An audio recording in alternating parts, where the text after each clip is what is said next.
So that's yeah, that's how I murdered Dr. Pepper and took his soda line. It's still very profitable. Still very profitable, but his son, Salt Jr., wasn't exactly happy with me, so I currently probably have a contract somewhere in Peppervania that's got my face on it. I Good thing you mean, took the extra steps so they don't track you down. At I least mean, I you. mean, it's well, I mean, yeah, I it's did take his either. wife, Paprika, so I've got her as a bargaining chip. I mean, you either do that or do what I've always suggested of wiping them all out at once, so you don't have to worry Yes, about but anyone then we coming back. lose. That's the problem. They're eldritch beings. If I kill them, then the things that they're attached to disappear too. And I don't want to be the guy who's responsible for getting rid of Salt. Do you know how many white people would be pissed at me? I mean, white people don't need a reason to be pissed. That's true, but they fucking love Salt.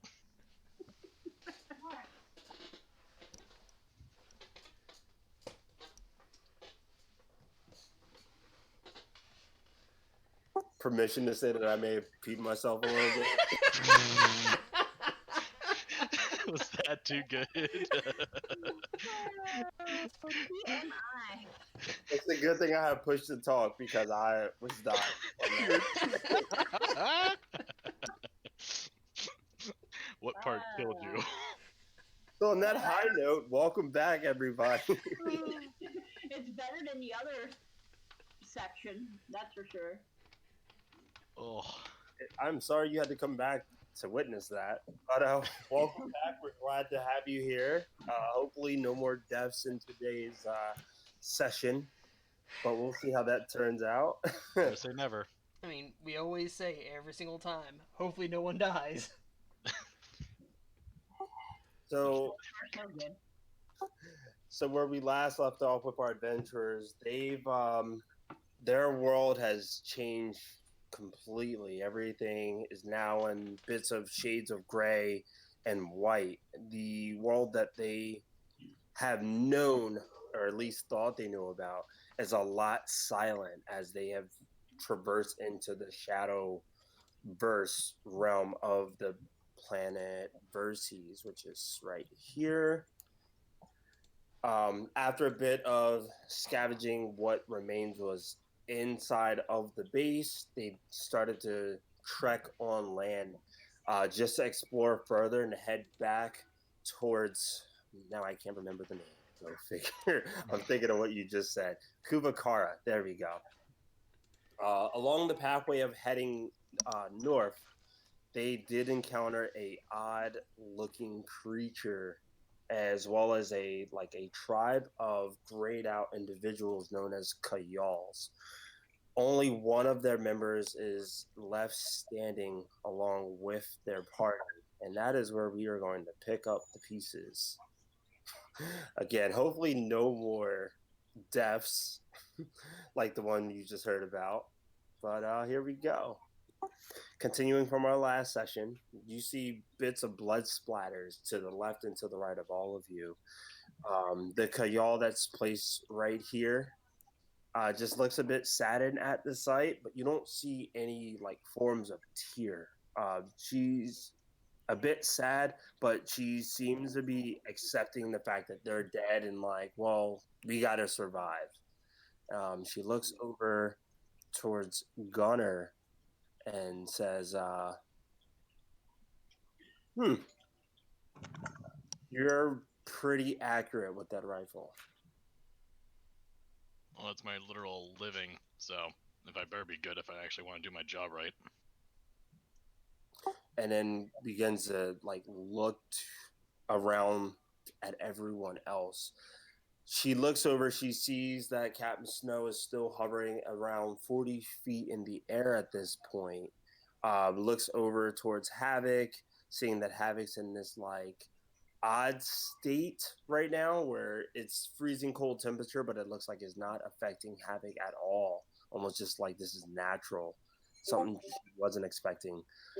Uh, quick second, let me mute that channel.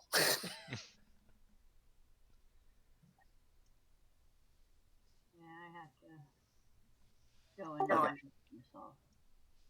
Okay, that should be that. Um, She begins to look around at everyone, and she goes and looks towards Katina because Katina originally approached her, and she says, "I don't think I've ever got to introduce myself. My name is Veritas. These adventurers that have come with you, their timing is very fortunate. It's unfortunate for my allies, but I get to live to see another day. Um, are and she looks at all of you and kind of says this out, not just to Katina, but to everyone, but says, are you all looking for something or going somewhere? Do you need guidance or assistance? I do know this area a bit.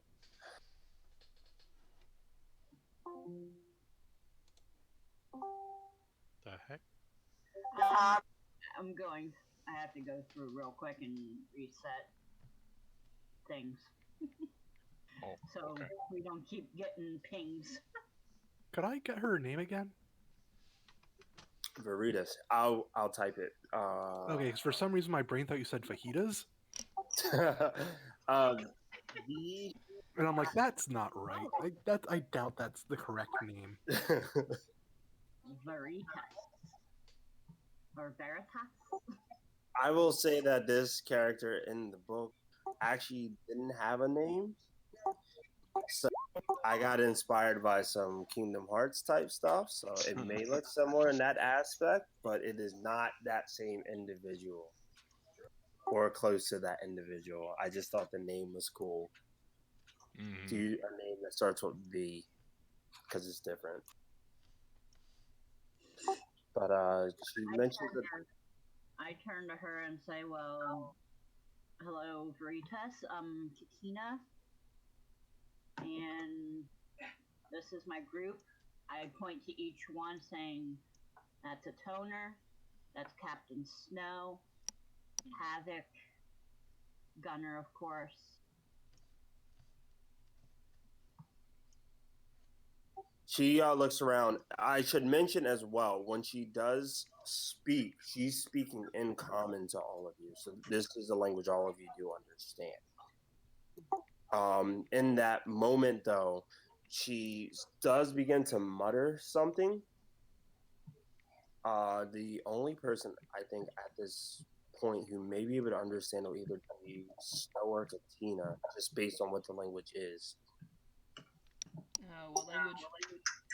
It is Shadow Tongue. Not Snow. I don't know if anyone actually I has don't it think yet. that's a. Yeah, that's not a language that's available in the language section. Yeah.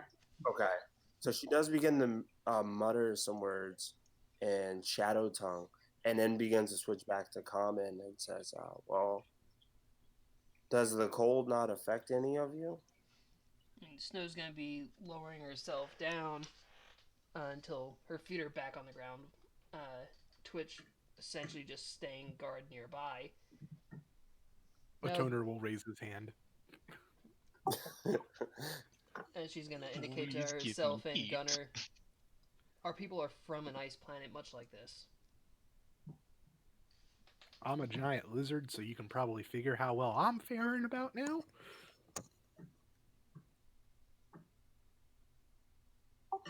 She goes over to one of the bodies with like the capacitated head and begins to take off the D-suit armor. And as she's like undonning the armor from this corpse, is like, look, it's not much, but this might be able to help you a little bit with the cold. Layering out with a few of these, they won't mind. They're not going anywhere. I like this one. I'm gonna move her to one of the blood spots as she does that. I like this one. Can we keep it?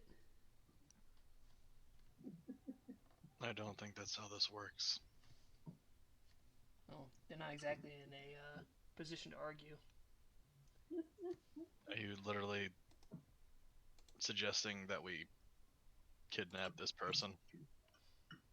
More like have them tag along.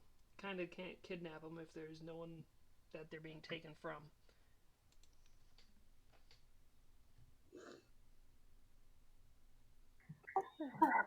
As she still continued to undon the armor, she says, "It would probably be wise if we head back to the tents as well. We kind of sit out like standing ducks for any other creatures like this here. Do you think you'll need more than one of these suits of armor? Because if so, I think we should all leave and maybe one person come out and get them." You probably need 2 of them. I know our one little rat friend over there, cold isn't going to bother much, but the other one, maybe a little. Nah.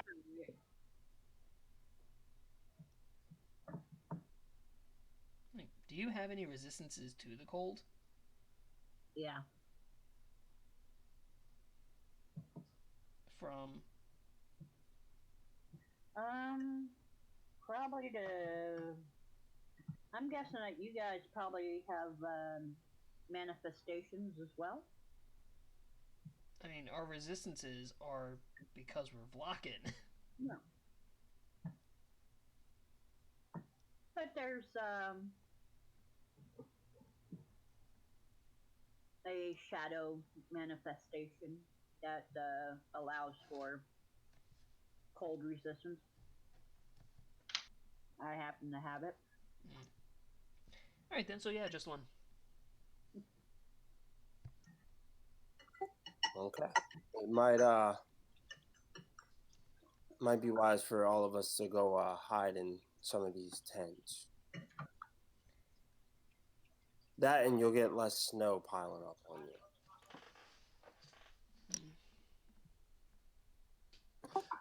She's still undonning the armor, but you see she is occasionally looking around, kind of scouting the area with just her eyes, and she does look to be just in a hostile state, not towards your party, but just in the just in case something was to pop up. Just as another reminder, the creature that you fought last week, although it was a larger size creature, it did have these tentacles that could reach out up to 50 feet.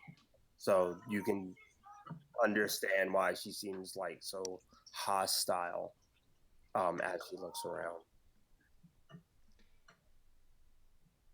Yeah, if you guys want to go into the tents, I actually want to take a look at one of these creatures. I'll scout around the general vicinity and make sure that we're okay. I'll send a signal. I'll send a message if I come across anything.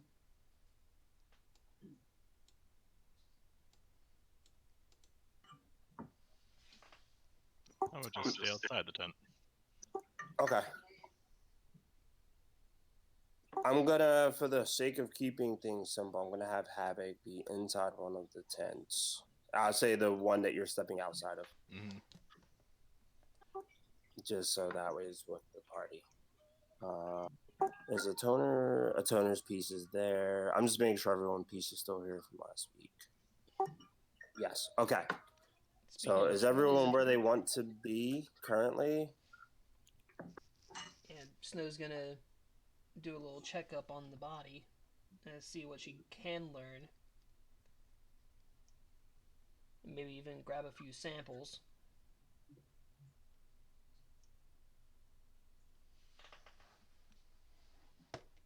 Give me a perception check. Everyone give me a perception check.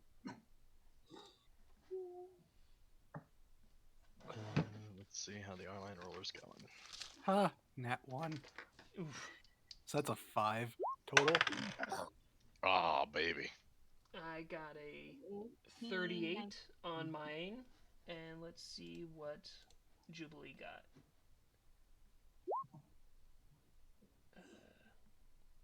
Perception. 30's club. 38 and 28. Yeah, 38 and 28. 38 and 28. 37. 37 and 5, correct? Right? Yeah, I had a 5. Okay. So I'm going to start with the 5 since the 5 is the lowest. The toner, what you stepping into the tent, you do It is getting colder by the minute. Last session, I had you roll because the condition of the cold was just getting to the point where it was slowly affecting your character. You feel that this tent has a bit of insulation isn't the best word, but how the inside of the tent is built, like layers of fur placed around the edges and underneath the bottoms where like the cracks of the tent would be. And there's some type of device that's producing a very small amount of heat inside each of the tents. It looks to be like a lighter, like the size of a lighter, like for smoking cigarettes, but it produces heat that kind of keeps you warm, warmer than a lighter would be. With your 5, you're not perceiving anything else other than that, and you realize being in this tent, you're not dealing with the cold as much. I'm going to carry this tent with me.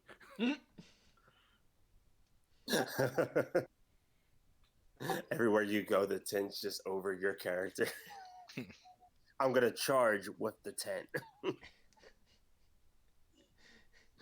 Havoc bundles up into your tent as well. Havoc again doesn't seem to be affected by the temperature, but Havoc is just taking a breather. When we go to the other ones, the 27 perception check, you're spotting that snow is just coming down more and more. It's frequently picking up, and the tracks that you made maybe about 3 to 5 minutes ago are slowly being covered up in snow. That's how much is on the level. That's how much is picking up. With everyone with a 37 and above, you're doing more of like a scanning of the area. And other than a few of the flying creatures that you saw several sessions ago that I was saying was very similar to like Borderlands, you see some of them fly by, but they don't come towards you. They look to kind of, as the snow builds up, they sort of just seem to be fleeing the area. All of you, everyone except for a toner who got a 27 or higher on the perception, can see Veritas is still undonning the armor until Veritas finally finishes up and starts heading back to the set of tents. Now, I want to make sure I have this correct. Both Katina wanted to scout out the area, right? Yeah, I was gonna scout out that area. And Captain Snow I mean, wanted to check out one of the bodies yeah, of see if slain she could creatures. get anything of value, whether scientifically or physically. Okay. Katina, as you begin to scout out the area, as I mentioned, the flying creatures, they're about like over 90, 100 feet above you, and as the snow picks up, they don't lower their elevation at all. They stay up in the sky and they just kind of fly past you.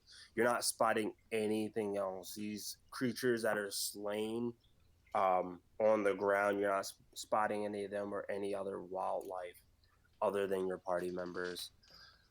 Captain Snow, as you begin to investigate one of the bodies, quick second as I switch to the tab of this creature. I'm gonna go give a description again, just for any new viewers that are here. This resembles a theropod with 3 oval eyes and long flaps of skin dangling to each side of his fanged mouth. Countless tendrils of semi-tangible shadow weave through the creature's pallid body, leaving tubular openings like the burrowing of worms through flesh. These tendrils can cause similar wounds and a prey, sucking away life force before the creature devours your flesh.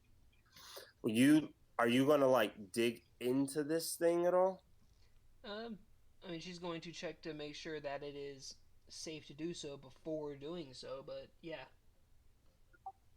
On the one or two or however many you decide to check, and really just on the the one. ones on the one that you do check, you are not detecting a pulse at all from it. It's no sign of life coming through it. I'm not even gonna have you make like a life signs check. It's just snow is beginning to like bury the body from the top part, and it's not making any attempt to get above the snow.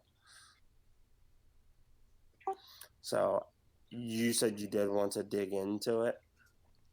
Oh, she's going to like very carefully inspect it to see if anything could be dangerous in digging into it. But yeah, she wants to see what she can learn either scientifically from it or acquire things from it that could be of value.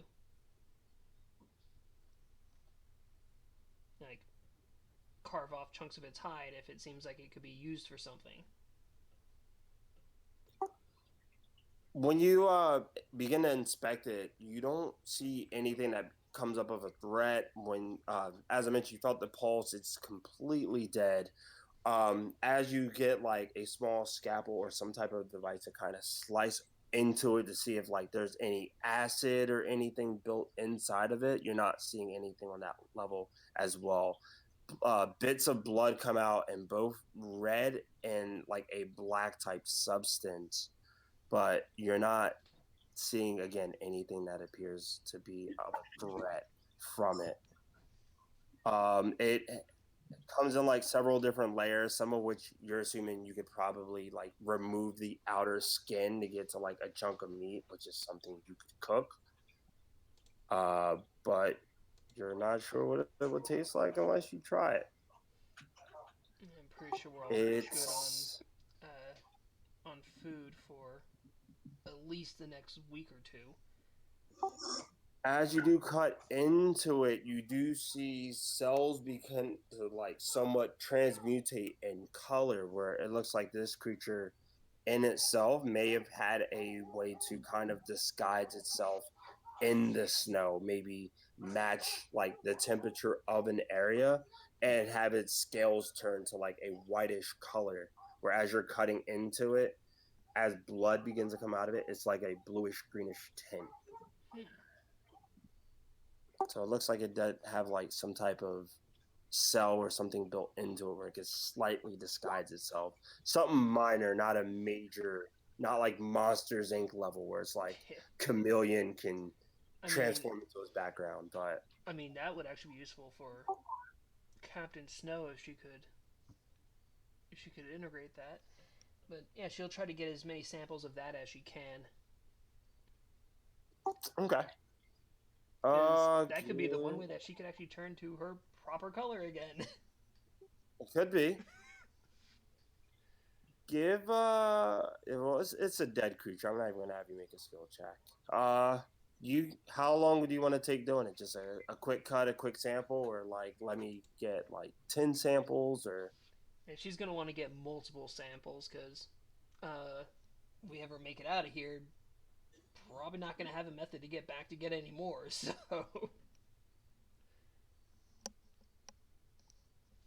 okay. Getting the samples becomes a bit of a process. Just collecting it, making sure it's you're getting some of it that might have like some red cells in it, some of it that might have some black cells, a fusion of both, and just other like collections. So you'll be able to test them and see what effects happen from each one. Throughout the whole time, you, Gunner, and Katina aren't detecting any bit of a threat. And now, what Verita's finishing up the process of undonning that armor, Verita's also taking a look around and also not getting the same thing. Walks over towards you and says, "Hey, you gonna eat that or?" I mean, you could eat it if you want. This has a lot of scientific value. By the way, how many foreign species do you tend to see around here? Um, I mean, define foreign. I'm from here. This is normal. Yeah, and you're able to speak common, which is interesting. How many other different species do you run into that you're able to talk with? Let's How narrow many? the search down to that first. Well, I mean, I mostly talk to my tribe. As you can see, several of them are dead here, but most of us are held up back at Kuvakara, in an isolated area, which I'm gonna have to break the news to them and I was going to ask for some assistance in the travel back, seeing as all of you are some badass motherfuckers. Well, we are currently in the look of some place we can go to, so that should be easy enough. I'm just wondering, where did you learn common from? Oh, I've learned that from my leader. Who and or what is your leader? My leader is Vela. She's very similar to myself. Um she's been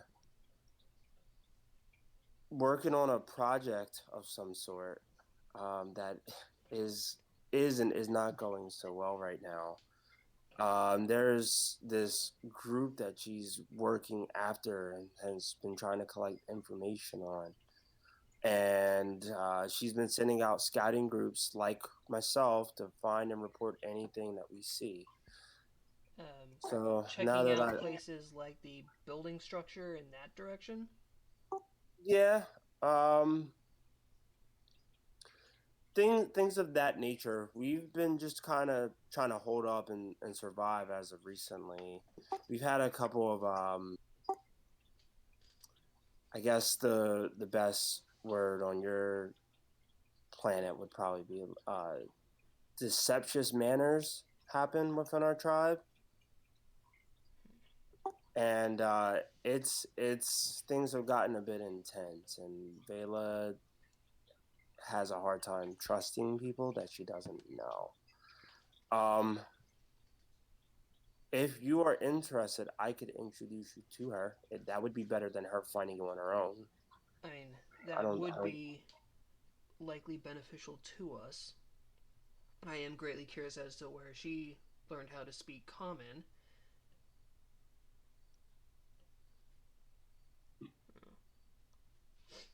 Because, I mean, technically, common is my more native tongue personally, but of my species, and she starts speaking in Vlachen, this is more of my appropriate tongue. And she says, I didn't catch that last part. What did you say? I was just making a point of my native tongue versus the common tongue, and though common is usual around our section of, I guess you could say, existence, I'm wondering how it has become also the same common popular in this existence. I'm asking a quick question on behalf of her. You're in like power armor, right? Yep, in power Is armor with a giant like drone that is a medium-sized creature standing right behind her, guns at the ready. does your power armor conceal your face? She has her helmet on, and for the most part, she keeps the visor closed, so that would, at the very least, obscure her face. And she says over to you, so I don't know what you said. I'm guessing that's something from your home planet, but is everyone here with the helmet speak like that? No. Because when you asked me on what foreign creatures I've seen, that would kind of be all of you. Yeah, I'm definitely going to need to have a talk with your leader then. If she's the one who taught you common, she's going to have more of an idea of where she learned it. But we're also trying to find out more information about the people who build that structure that I indicated.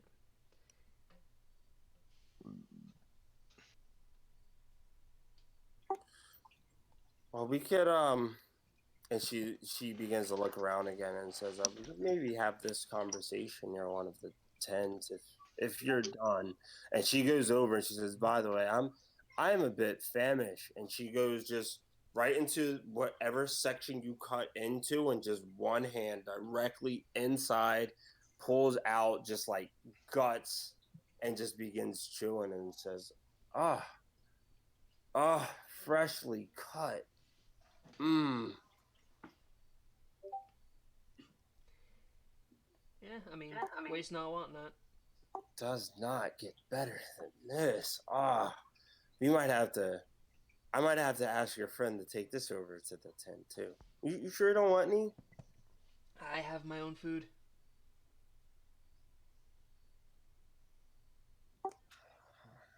Suit yourself. This is delicious. And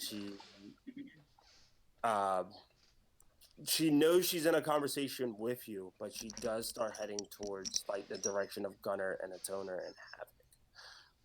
And Snow just continues busying herself to get the work done.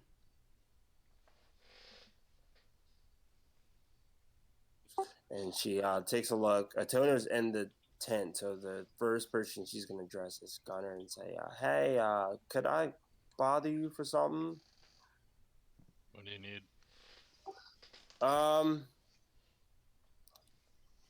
You see that body that's right here next to your associate? Could we bring that closer to the tent, possibly? Can I point it out one more time? It's right where my token is. Okay. The one that's right next to your assistant. Is that, just to clarify, is it the monster's body or is it a body of like one of their people? One of the creature's bodies. Okay, so Yeah. probably a lot bigger. Like, not exactly the muscle of the group. A toner!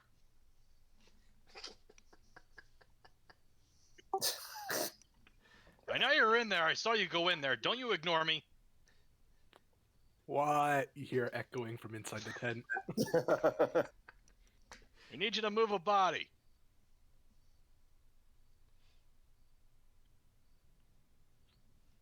Doesn't Snow have a suit of power armor? Well, I wasn't. We didn't ask Snow to do it. Now, did we? I'm asking you.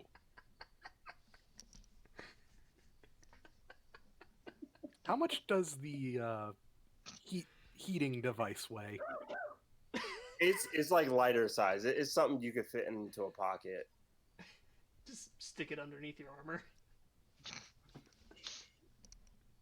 Yeah, Toner like picks it up and carries it out of the tent. He's just like sort of holding it. That'll be fine. And where exactly do you want it put? Just closer to one of the tents in case we have to hold up for the night. And Right. as she looks over to you, is like, "Oh, I don't know if you know how night really works here, but until we decide we have to go somewhere." Yeah. Please tell me that since this place is topsy-turvy from our world, that when it's night, it actually gets hot. I want that Alice in Wonderland type stuff. Let me have it. Never experienced it, but this is the first time for everything. Yeah, now Snow has a new mission. Find out how these people know common. Okay. So you do so. Again, no threats to be spotted at this time. I rolled a D100. It sucked. Perfect. Works for us. But yeah, when Snow gathers enough samples, she'll also help Atoner drag the body back and go into the currently popular tent.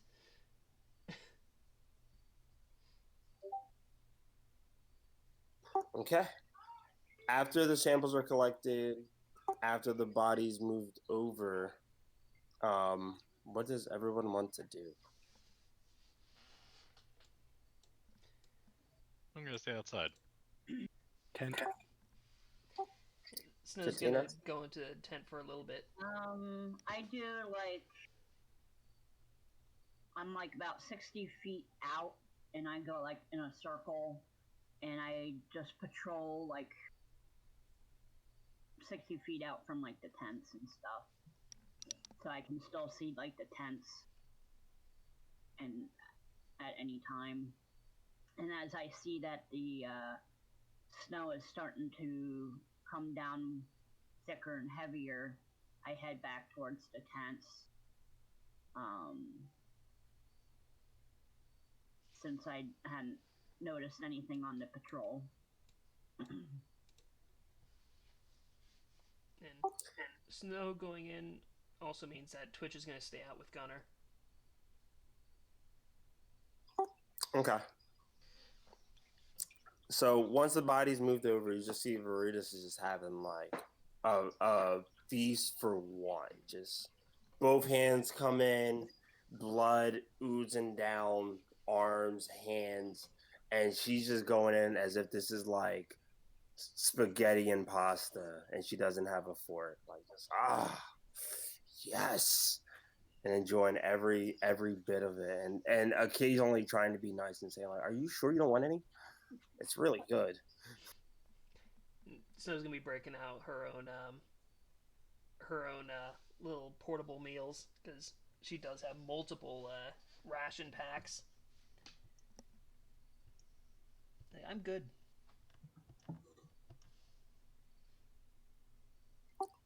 And she has a feast after she's done, or once she stops feasting on the body, she begins to lick her fingers one by one. Blood's now dripping down her chin onto her clothes and her fabrics and her D suit that she's wearing. She's like, mag fucking magnificent. She's like, I can't wait to tell everyone once we return. And she looks over and she says, if all of you decide to come with me. It seems like our best option currently, so I don't think anyone would disagree. She's gonna look around to everyone else. As long as we can keep using these tents, I'll follow you wherever we're going. Well, I'm just going to need one tent for myself. And I don't mind sharing, but at the end of the day, when we pack up, I only need this one tent. The other two serve no purpose now. And again, she's saying these things, and you get that, like, she's a bit sad about it, but, like, she has a cold shoulder about it. Like they're not going to get any use anymore. She just kind of, like, brushes it off like it's no big deal. It's like that's what comes with survival here. Yes. By the way, about the others, do you need any help burying or what your like preparation rituals are? I'm pretty sure the Snow's gonna bury him real quick. Yeah, she says that like, yeah, sometimes we do, but at least here on Dark Side, the weather takes care of it for us.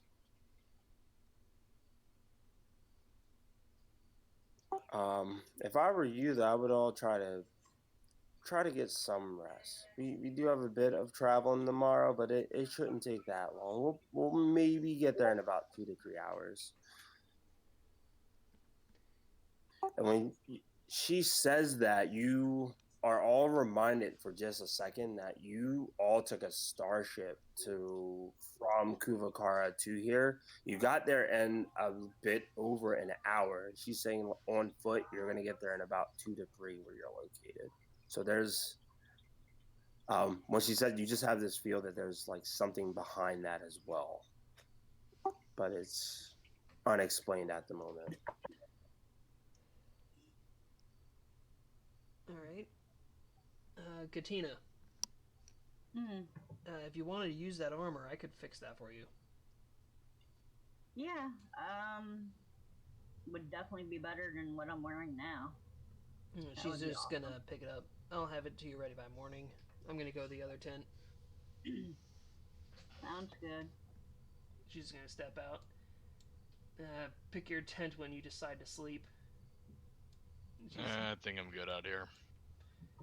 She's gonna go over there, and Twitch is also going to be inside the tent and powering down for a recharge. Okay. I guess as we go into night mode, is someone just gonna just take shift for the whole time? Did you want to have it? I mean, I'll take first shift if anyone wants to take over, but I probably am just gonna sleep outside. Same here. We can go back and forth. Mm, Okay. Perception check. yeah. I'll say I could offer, but I don't think you want me doing watch. And how many hours did you want to do for Gunner? I know Katina's gonna go afterwards. Uh, enough. I mean, I don't have anything. I've lost nothing, so I'm literally Oh stacked wow. on everything except for resolve points, which I'll probably get from this. Yeah. Funny thing with Starfinder, being on watch it like that does still count to rest. Yeah. Yeah. So I'll probably just do for whatever half the time is, then sleep. You know, Okay. Snow's probably On your gonna watch, sleep a few hours and then wake up. you don't spot any threats in the form of like creatures or wilderness or things like that.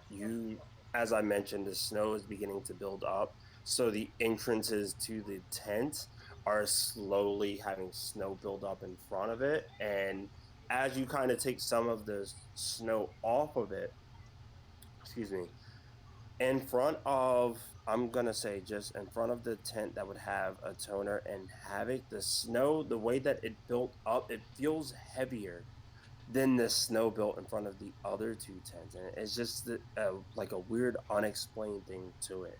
You begin to like, I don't want to say dig out the way, it's not that heavy before you get to it, but as you just kind of remove the top layer, it feels as if like the snow itself was like bricks, as you're kind of just like, all right, let me remove this.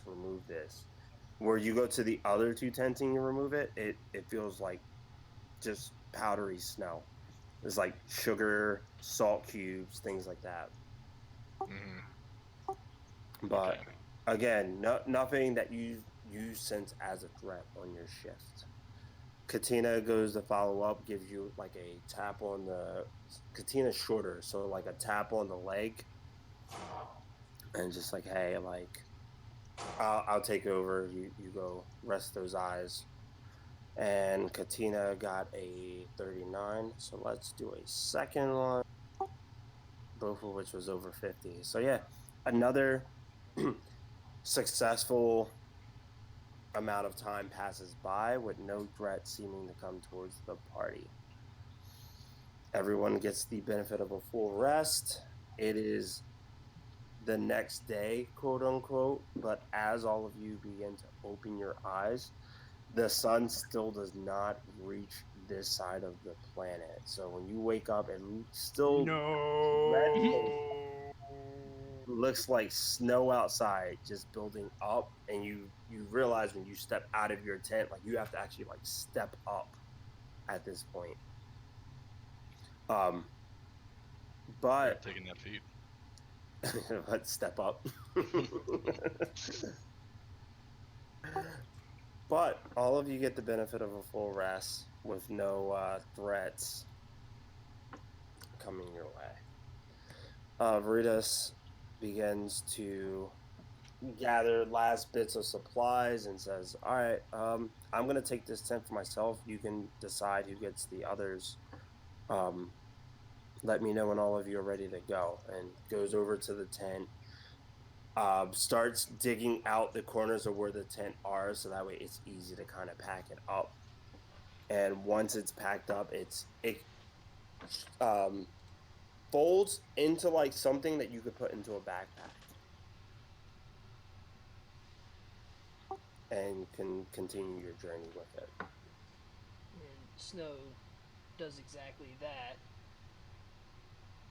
Yeah, like Snow, I would say, would only have slept at most 4 hours before busying herself with doing some minor level studies over her samples as well as readjusting the suit for Katina.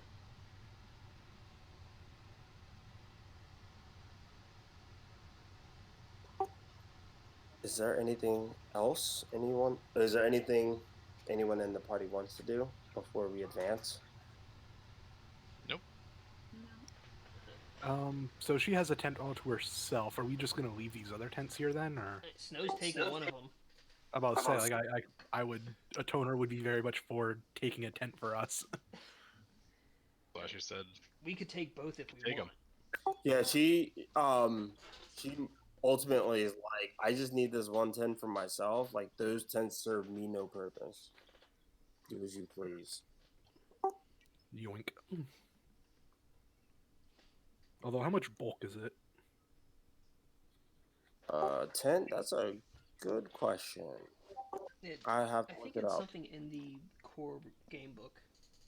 Yeah, because I'm at 8 out of 9 right now, so.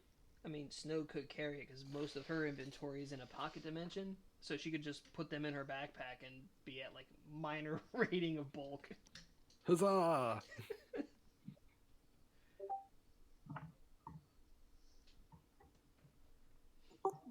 Because she also has like the advanced backpack as well, so. Let me see. A level 1 tent is priced at 50 and a bulk of 1.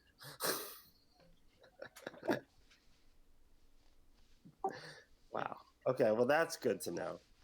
Yeah, so Snow, who has essentially been carrying around an empty backpack for the majority of the time, puts the tents in her now no longer empty backpack.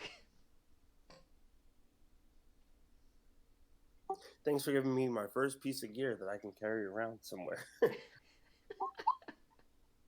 Okay, let me switch the map over to Kubikara real quick.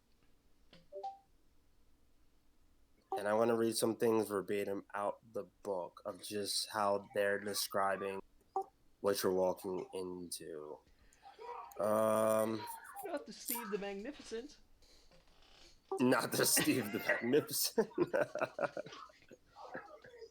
There's a shadow Okay. realm, so it has to be his alter ego, which is Stevan, the That's where the village elder Stevan lives. the Destroyer.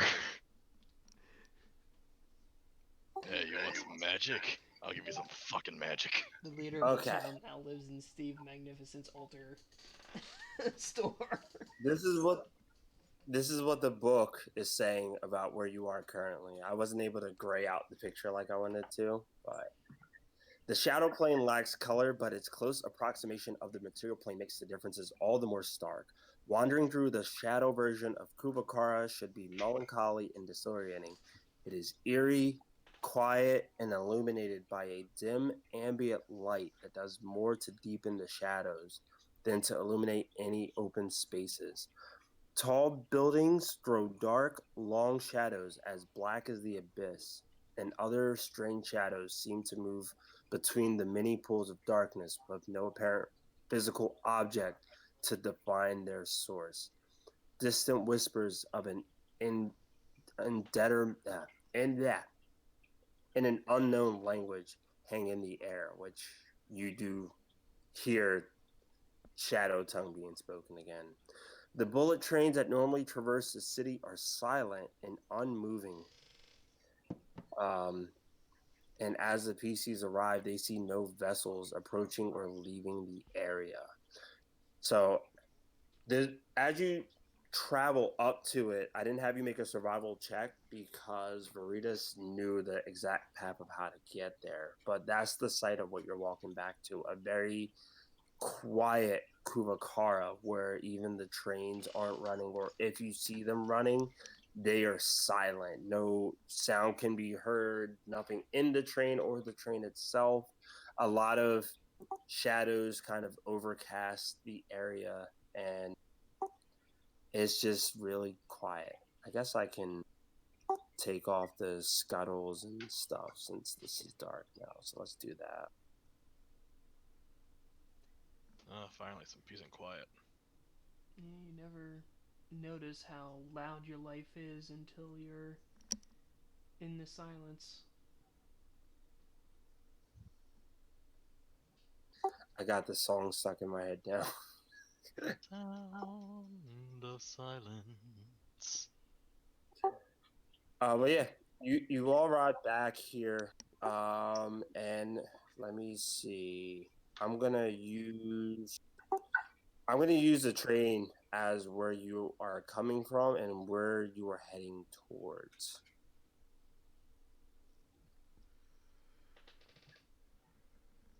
Okay, so once all of you arrive from the right side, you begin to go towards this direction right here.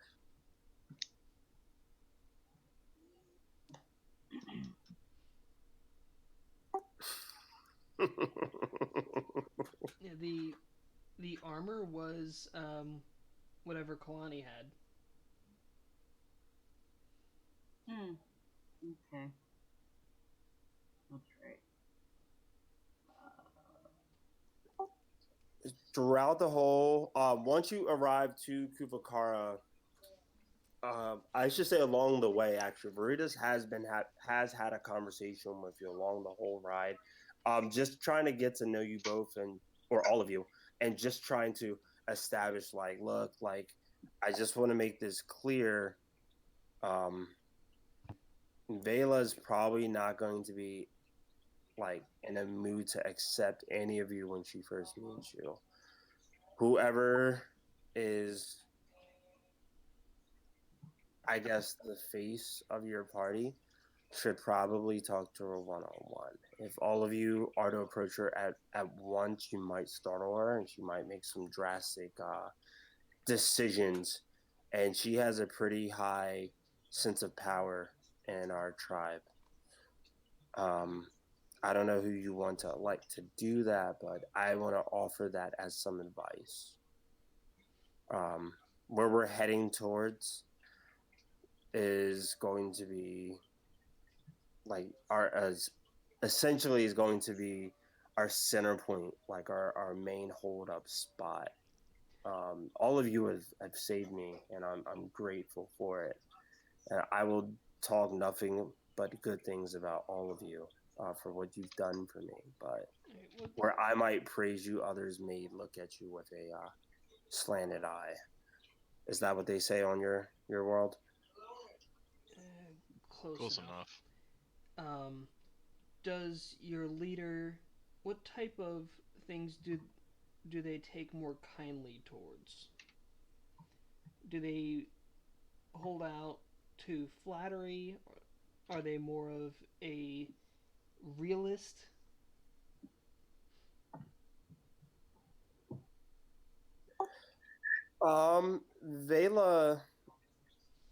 Vela puts her people before any decisions that she makes. She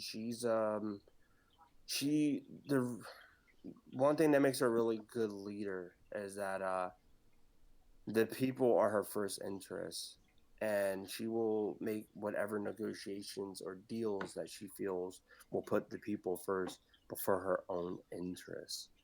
Um, where I will say that she's really nice and things like that. Others will call her very pragmatic. I like her Uh, already. I, as for, captain of our crew, I will be the one to speak with her. since none of you are familiar, or I shouldn't say familiar, since none of you have been seen around these parts, I just know she's going to maybe take a little bit of talking before she accepts all of you.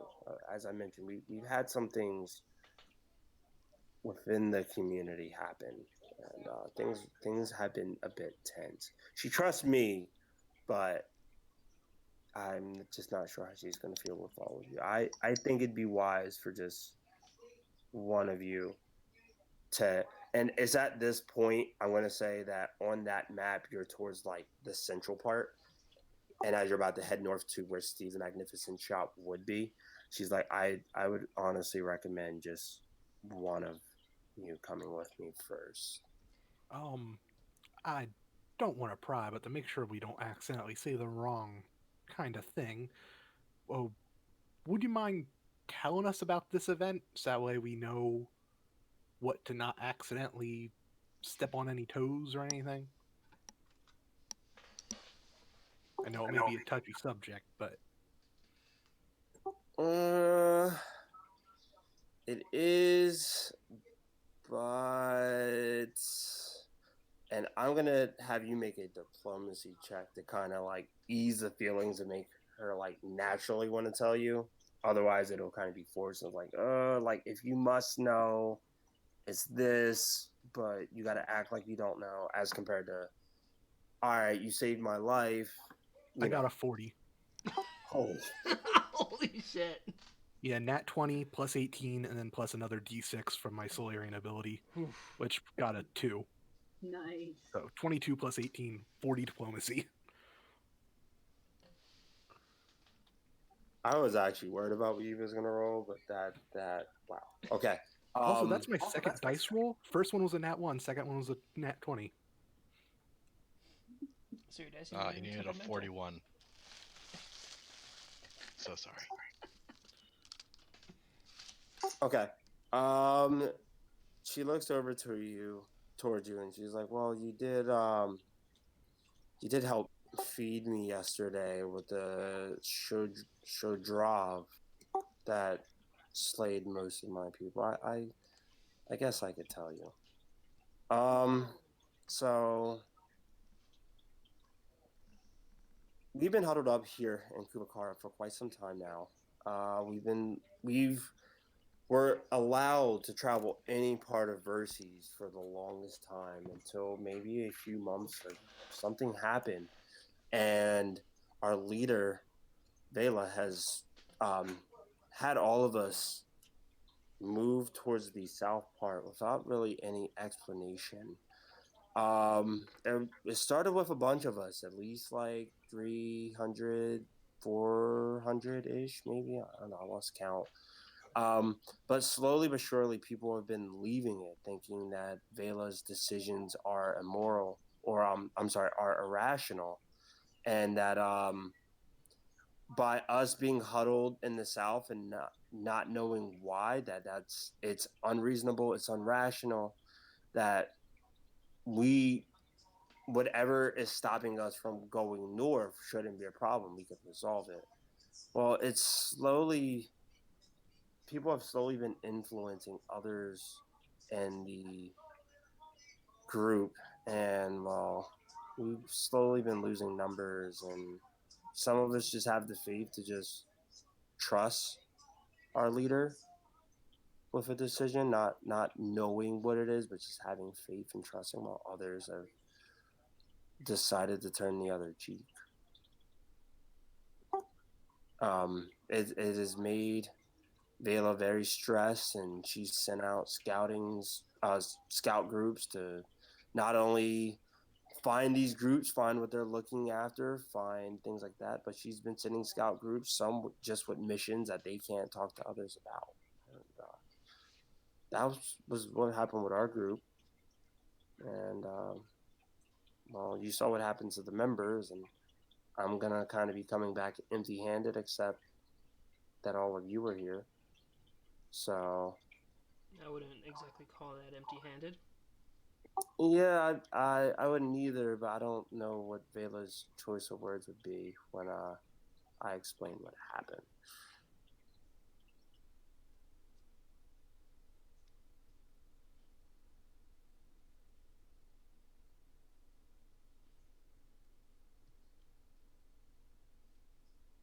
So it's just been a bit of like trust issues in our group, and because of those trust issues,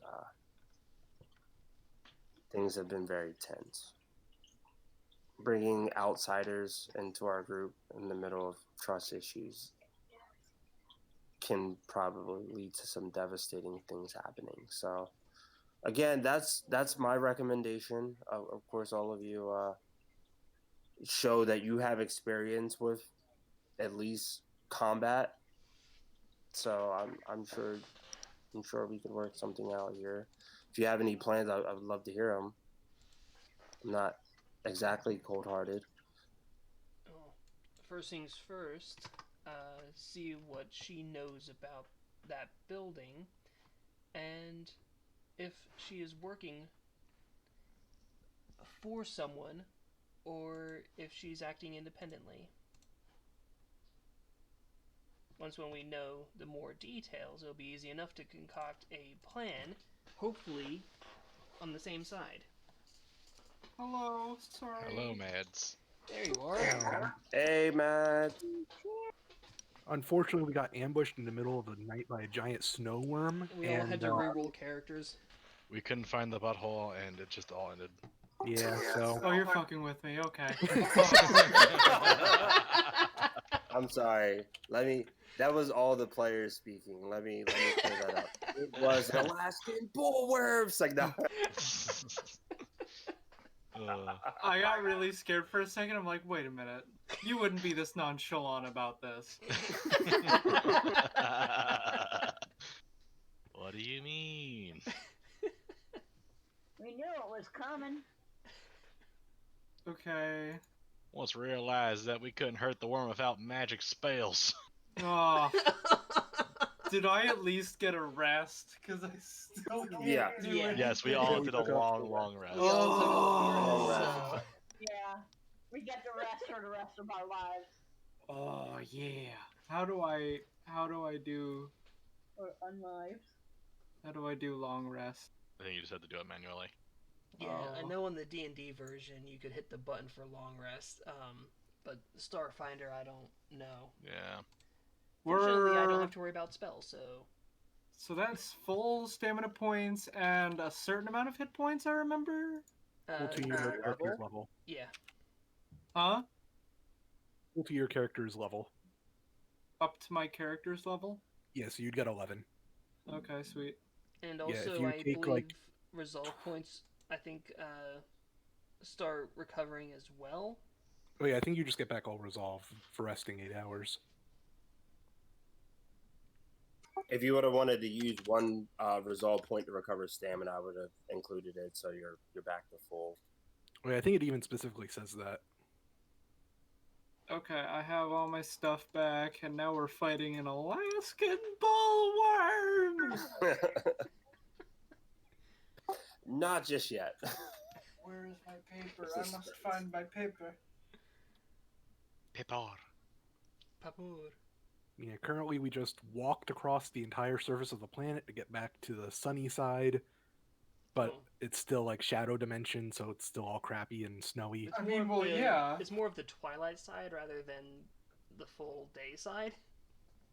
Because the full day side in the normal dimension is essentially burning desert. Yes, like Mercury. Can we stop there after we get back the ship? Wait, I did just want to find a someone... nice rock to lay on for a few hours. Like, I never, understood, did someone yoink our ship, or is it just still in the material plane? It's in the material plane, I'm pretty sure. Yeah. Yeah. It's just that it's not going to carry over every single thing onto another plane. Mhm. So most likely that ship being there was set onto the material plane, and thus the shadow plane doesn't carry it over because it's not normally there as it is. And all Which means we're going to need to take like an Uber to get back to It it. seemed like the only things Oh, that boy. it seemed like the only things that properly carried over was really just us, because the facility itself, though it had the same building structure, all of the stuff on the inside was completely different. Mhm. So, yeah. Lovely. Alright. I'm all caught up. Short 10-second synopsis of what happened. The Kayal that's been with you has let you sleep in the tent and said take what you need. Roll a survival. My friends are dead. They're not going to use it. Take what you need. All of you traveled back up to Kuvakara. The Kayal said, "Hey, listen, my leader's going to be here, and there's a bit of trust issues and stuff. I would recommend one person go with me first." Shortened version of everything.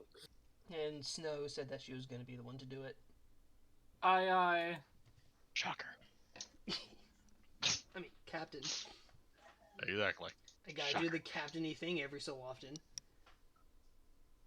So I'm gonna leave the one train representing the rest of the party that's towards the south, and the one that's gonna be directly under Steve the Magnificent is going to be Captain Snow and Is Rudis. Steve the Magnificent here?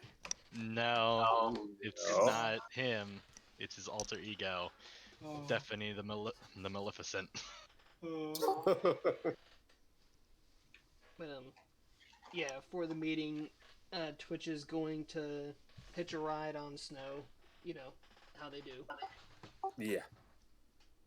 Connell, is it just you with an evil wizard voice? Haha! So you want some wizardly powers, do you? Oh no. I love it. Scriggly please Steve, make this a correctly thing, do! I beg I you. give you this pile of poo! Ha ha ha! He just like runs into the halls down the different aisles. You'll never find me in my labyrinth! Teleports in front of Ren. him. Yes. Ha! Joke's on you! Anti-magic field!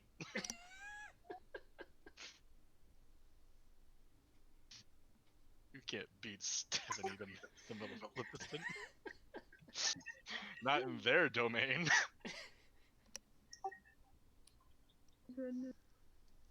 Verudis Alright, looks. I'm sorry.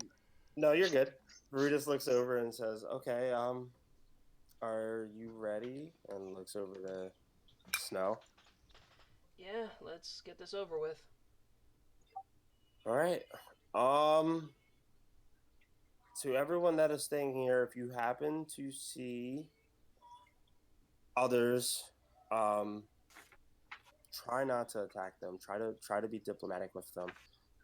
In most cases, they might try to capture you and take you exactly where we are going. If that becomes a situation, they will most likely try to be peaceful before they're violent. Most likely. Most likely. I mean, it depends on the person and their thoughts, but in most cases, we are typically nice before we have to be violent, unless you're one of the Shadrovs, which, thank you again for saving me. Okay, let's go. And Cap Snow, as you walk forward with Rita, it's not hard, or I'll start with this. The first sound that you're picking up, because again, this place is like pretty silent. The trains that are here are either not running, or if they run, is silent. I mean, Snow spent a lot of her life being deaf, so. The first sound that you pick up is the sound of generators running. The direction that Veritas is taking you seems to be walking towards like a big town park where you see like smoke rising from the other side of a hill. Veritas says, I'm going to be taking you to an area known as the Glooming. Okay. Okay. And as you head over there, let me look at the description it has here for me first. You see tendrils of smoke rising between dark houses as well as on through the trees and areas like that. The neighborhoods and the open parks that you see along the way, whatever would have been green, the greenery seems to be grayed out and stunted. It's easy to spot several humanoid figures in these dark cloaks moving around the central area, passing their eyes towards you. Yellow, beady eyes, the same color as Veritas, who's next to you. And you hear several generators running. These generators seem to be small, as well as smoke coming out of them. Let me see. Quick second.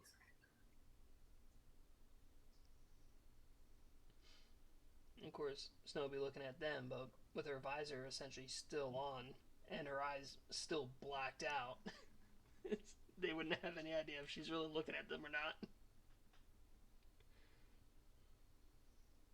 Quick second. Looking out.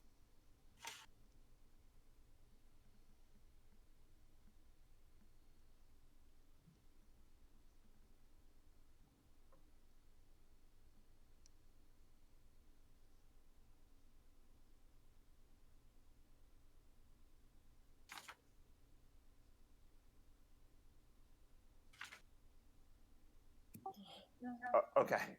Um, her Dez's dad came over, so I had to say hi to him really quick. Yeah.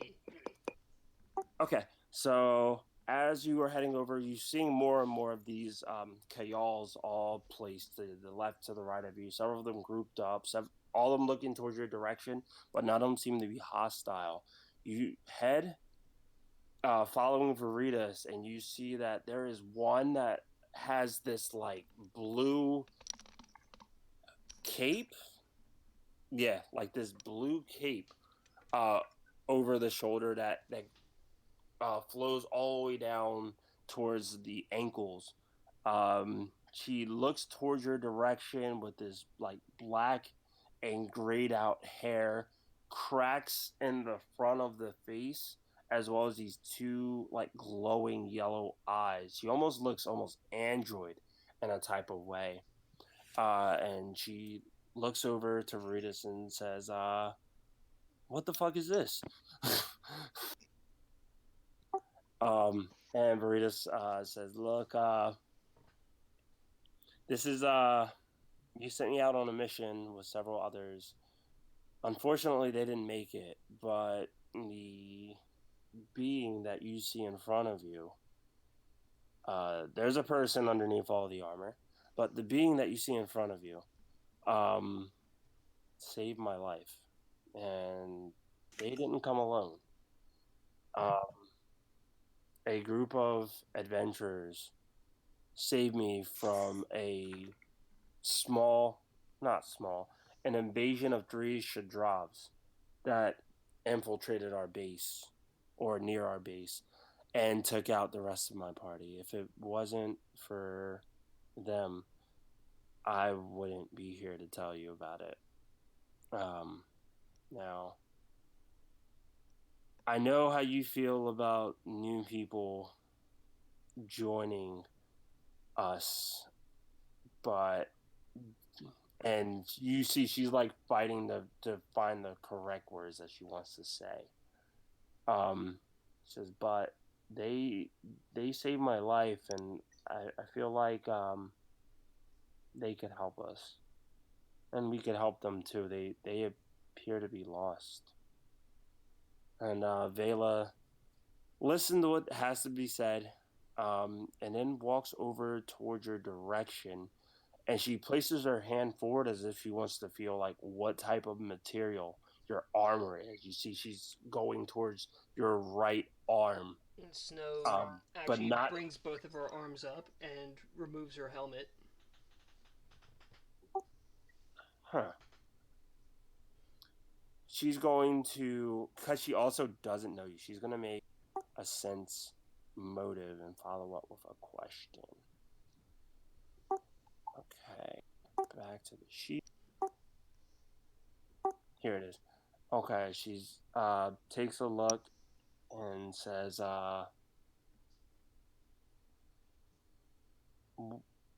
"What are you?" I am what's called a Vlakin.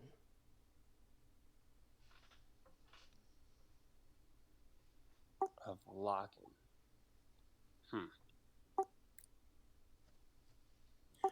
She is your arm still extended outwards? Yeah, she used both of her arms to lift the helmet off of her head. And you were able to acquire medals like this? They're pretty normal where I'm from. Oh. Whew. Well, that's very exotic armor that you were wearing. That would be very hard to achieve, at least on the planet Verces. How did someone like you, who has this exotic armor, get lost at a place like this? Uh, if we could actually speak where there's less prying eyes, it's about a certain structure that is not that far from here. A certain structure, huh? And she brings up a hologram of like the outside of the building that they had come through. She takes a look, and you give me a sense motive check.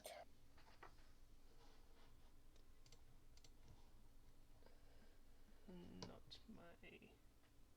I mean, it's not my worst, but not my best. Let's see. All right. That's a 16 plus 17. Okay. She takes a look at it, and you can tell that not only does she recognize it, but she show like a sign of some sort, like a and then kind of like held her posture to almost show like a moment of weakness for like a split of a second, And and Snow then like a deactivates bit the of hologram confidence. from that point.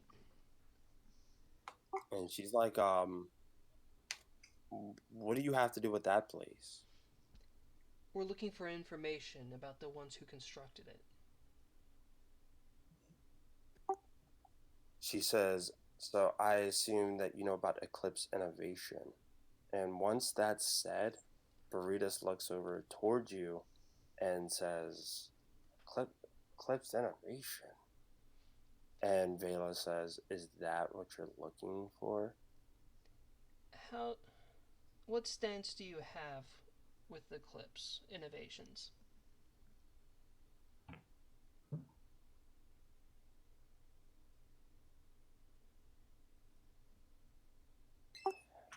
Um, she's gonna make a sense motive after you ask that question.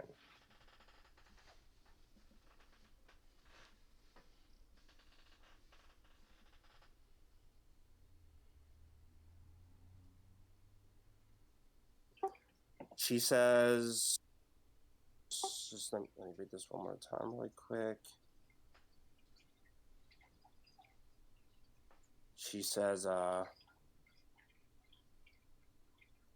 I despise Eclipse Innovation. So if your business involves them, then this will be the last conversation I have with you. A kind smile crosses Snow's face. Well, then you're in luck. You've found some strong allies.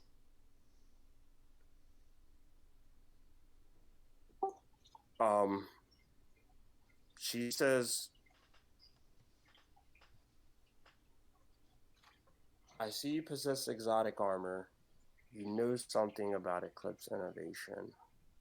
How am I certain that I can trust you? Would you like some video proof of what they're doing from where we're from? Why we are strongly against them and will do whatever it takes to stop their ends?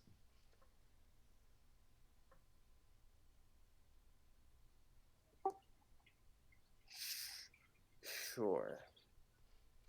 And she brings up the video of the the fight in that medical center back on the asteroid. All the way from like the breach into the door, the hectic gunfight inside, and trying to get the civilians out.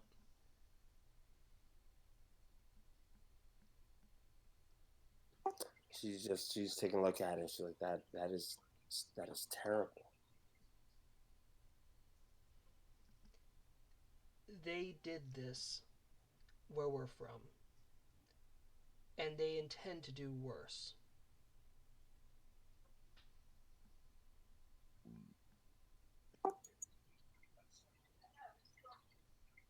You see, before getting to Vela, you see Veritas is looking over and she's like, so that's where you're that sucks. That really sucks. And she says that sucks as if she's showing more emotion what she saw in your video than for her allies that just died the day before. And Vela looks over towards you and says, look, I can see how unfortunate that is what Eclipse Innovation has done to your world. But again, how do I know I can trust you?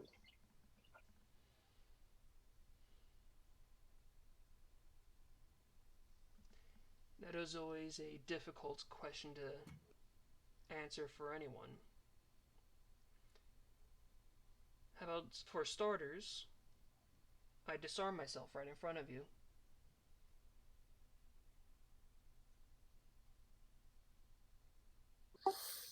Give a diplomacy check to go with that. Ooh, fun. With all of my +2 modifier.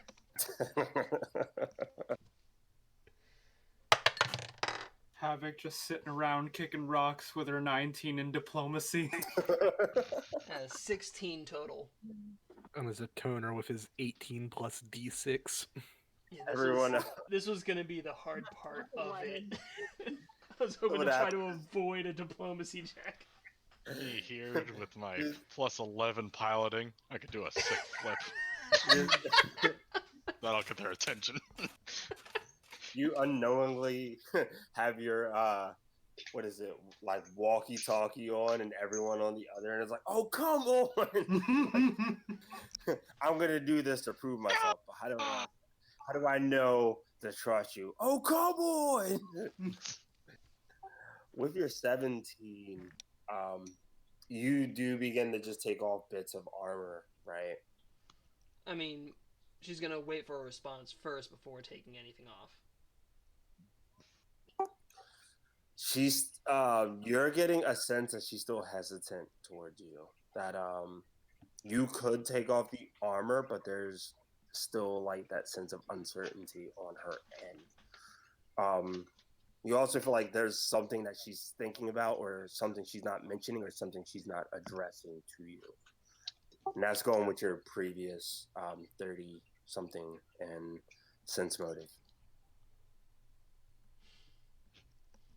That's not enough. Alright. What would it take for me to prove myself?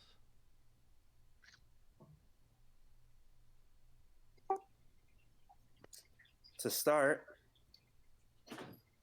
how long have you been affected?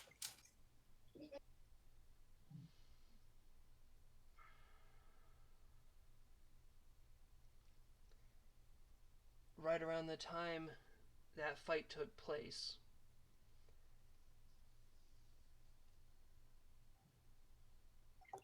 So, in a matter of time, per se, would you say like a day, a week, a month, Couldn't be several much months? more than a week. Let's see.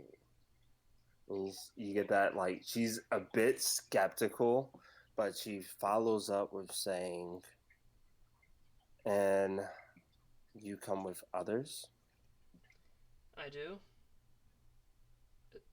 Besides one, everyone else that you ended up seeing in that video.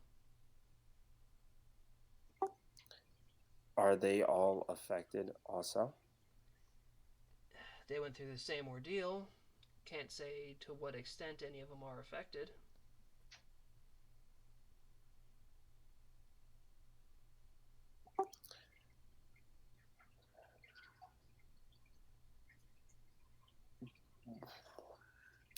She takes about 5-10 seconds, listens to what you have to say, goes like a heavy sigh, like a,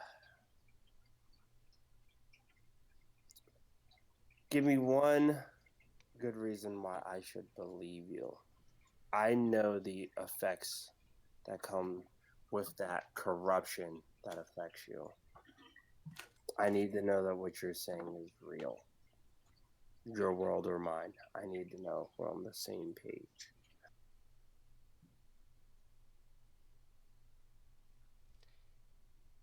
Snow takes out the AI cortex from the scientist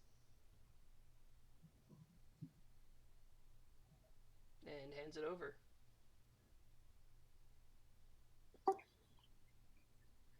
And she takes a look at it, and she looks it over, and she looks as if she understands like a small bit of what it is, and she follows up with like, what does this do me?" That gives you all the information the previous owner had.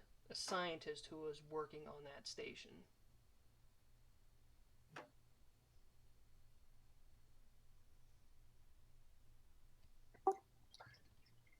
unless we were to head to Skydock, this serves me no purpose currently. But,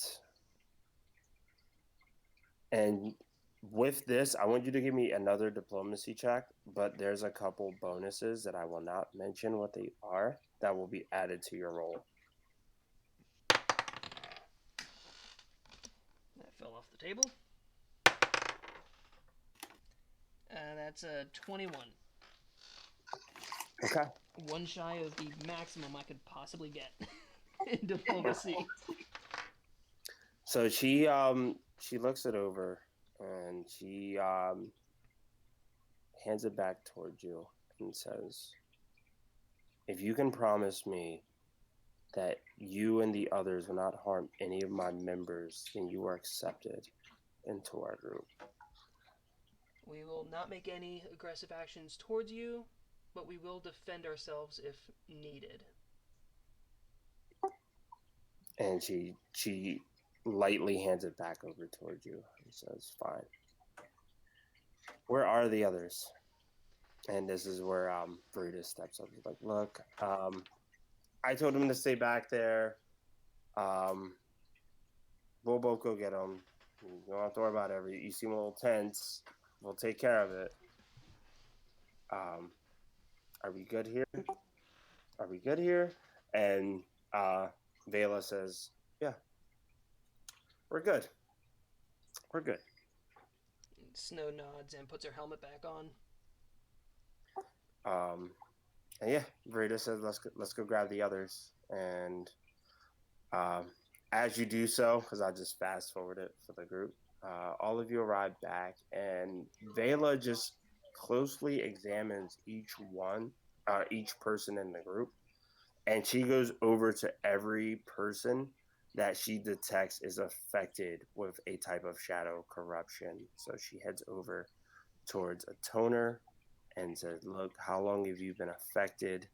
The same with Gunner, and the same with Katina.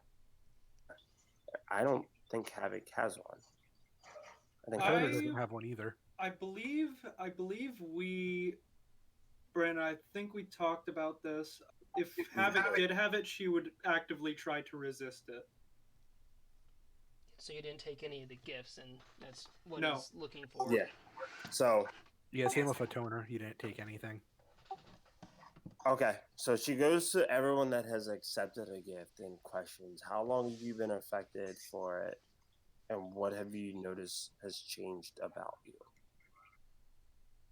About a week and I can start doing this, and I just pull out my weapon and it slowly gets consumed in the shadow. Also, I can see in the dark, so that's a little less great, but cool enough.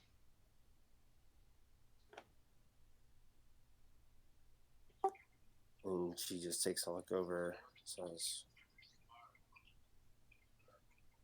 "Do you," and this is followed up with a sense motive, "do you feel like everything's under control?"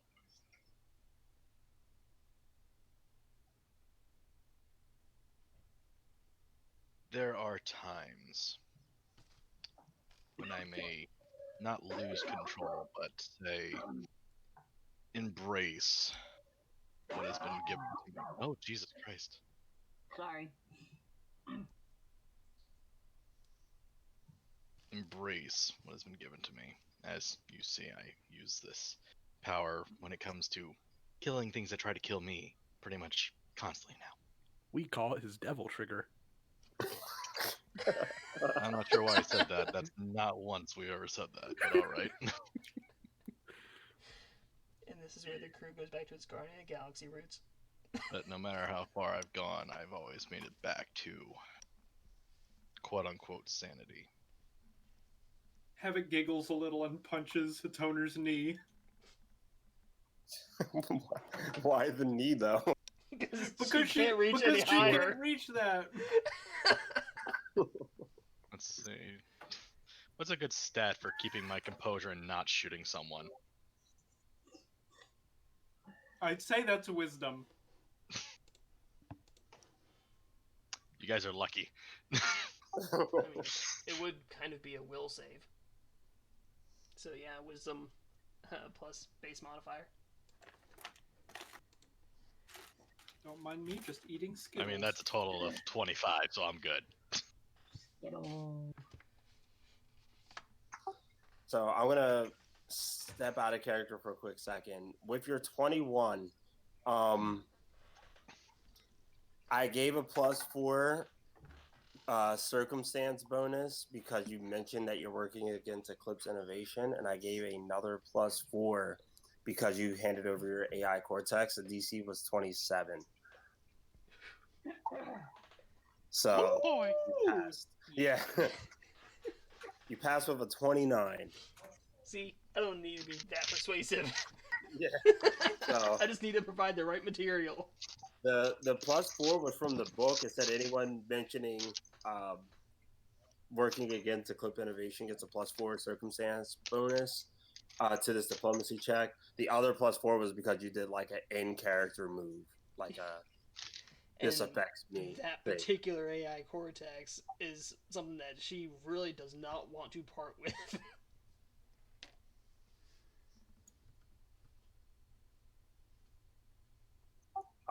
But she, after addressing each person, and as she's talking, she looks like she was trying to like read the person, like, all right, like you're stage 2 or you're stage 3. Oh, even more. I'm actually incorporating it into my build. This is the Gloom Gunner. The Gloom Gunner. Yeah, it's become a part of me now more than just the manifestations. I've accepted it. I pictured your character like Venom. We are Gloom Gunner.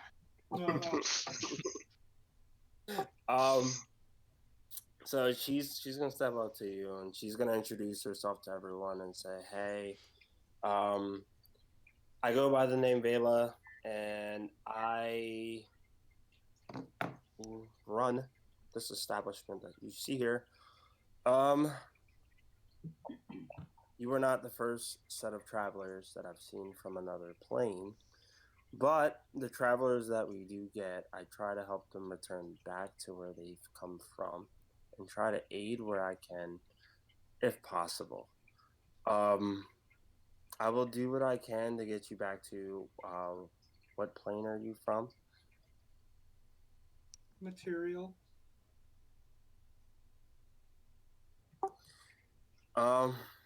I will do what I can to get you back to the material plane, but know that you are welcomed here as long as you do so without violence against the other members and you trade fairly. As long as we're treated with equal measure, I'm sure we can easily respect that. She looks over towards Captain Snow and says,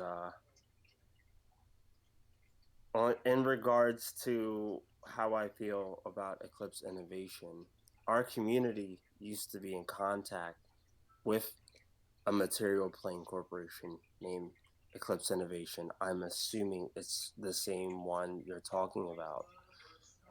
For a little over a year, trading information and goods occasionally. But as of recently, there have been several influences of these foul vultures, and several people have turned on our own members. Several of our members turned against other members. I'm hoping in the world that you're from, you was able to do something to stop it there. Not really. I mean, we stopped one section of it. That's why we're here in this plane. Most likely we're going to be able to stop it here, if anything.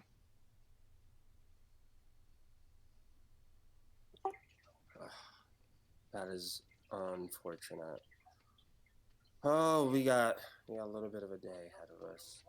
Well, again, feel free to call this place your home. I'm in the middle of figuring something out. I guess maybe you could help out if possible. Veritas has mentioned that you helped out with the survival part. How are you with like things like statistics and things like that? I could do everything from crunching numbers, scientific research and experiments, as well as computer analytics and programming. I make things that are alive not. Um, I can also do a sick backflip. really?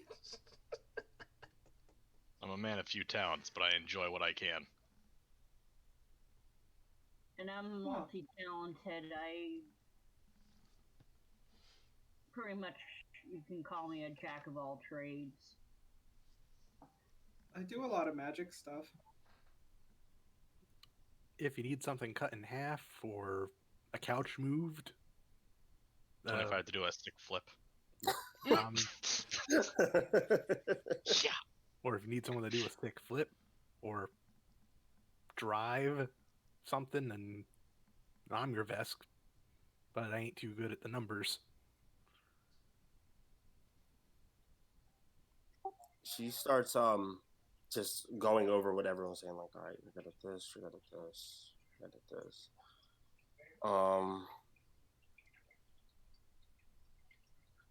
And all of you are trying to get back to the material plane, right?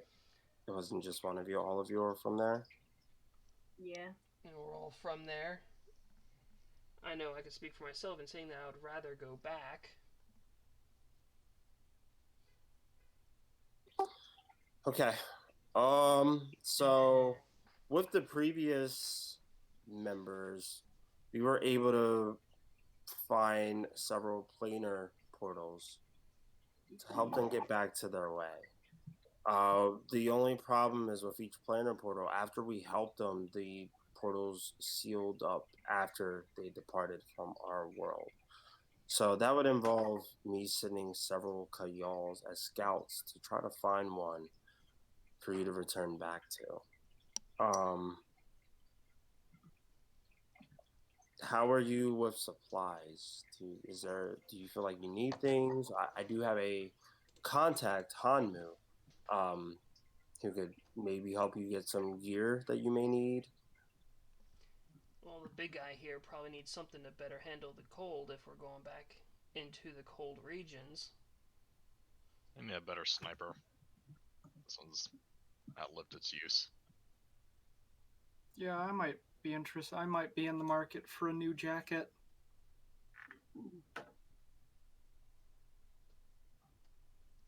I guess I could also offload some stuff if you have someone that's looking to buy.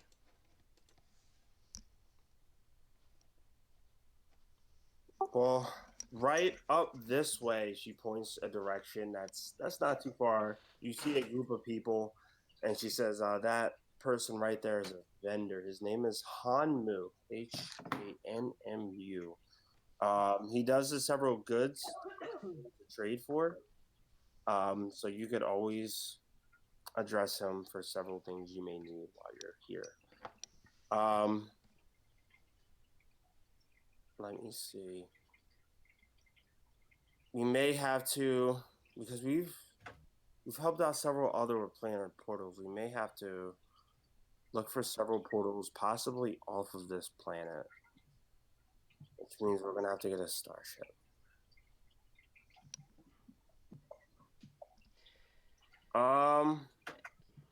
Do you guys know how to fly a starship? Absolutely. Yep. Multiple people here, if it flies, they could fly it. So, I could. Well, no, we can't do that. So here's the deal. You can in the shadow plane, just like I guess in your material plane, we have planets as well. I've heard from other travelers that the planets are similar. I don't know. Maybe you can understand what they're saying. They're similar, but they're a bit different. But I've been told by several other travelers that the distance in travel in this shadow plane takes less time than it would on the material plane or whatever plane you could be from. I wonder if there's a Something that shadow would take version. something Sorry. that would take several days would only take just a few hours here.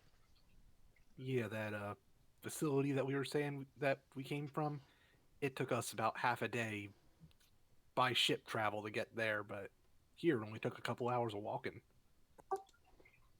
Yeah, it's I guess time works differently in different worlds with things.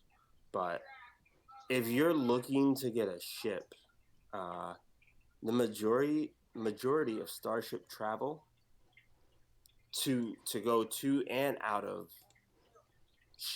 Verses is regulated out of Skydock, which is just a few hours from here. Um, it's a pretty massive space platform located a bit north from here. Um, the only thing is, I haven't dealt much with the Skydock Kuthites, but I know that they are pretty religious and that they aren't unreasonable. They are or aren't? They aren't. Okay. Alright, we could try there. If we could acquire a ship, there's also something I wanted to check. I wanted to see if I could check too. Brandon, are we in like a city or is this just like a small settlement? Where you're currently located is like a big park located in Kuvakara, the same place that you were before, taking trains from location to location. Okay. Everything is grayed out, and instead of having like bits of color and stuff, you're having more of like these large silhouettes and things, large shadows and castovers from buildings and things, and sometimes just large shadows with no object directly in front of you, just a shadow placed there, kind of covering different parts of streets, towns, parks, things of that nature. It's silent this time around. As I mentioned, some of the trains that you do see, if they are going, they're not making a sound or they're not going at all. Also, you don't have to worry, Snow. I can do a flip in a ship, no problem. Oh, I know that's what you were so concerned about. what would we do without you, Gunner? But, Gunner, Probably be dead. Gunner, Oh, probably. if we acquire Yeah. a ship, how do you feel about passing by Le Jacques? It would definitely be a little bit out of the way, but it's not impossible as long as literally everything is still the same in the sky as it is on the material plane. I mean, as you just said, everything's seems to be a shorter distance, which also could mean the expansion of the universe hasn't taken nearly as long here as it has in the material plane. No, there's also no telling if that sun blew up and everything's gone around it. But still, it would be interesting to see the differences of what happened in this plane of existence compared to ours. That might not be bad, but at the same time, I have to emphasize that we are kind of at a time crunch currently. Being that the most of our crew don't have problems, but us two, we're slowly being corrupted, and it's been like, what, a week? How do you think people who aren't ready for this are going to deal with this? Yeah, true. You know, if we could create some And sort don't get of me wrong, as soon as this is taken care of, we can do whatever the fuck we want. But we gotta take care of this thing first before we start exploring. Yeah, that's fact, true. after all this is Which said and actually, done, we don't even fucking know where to go.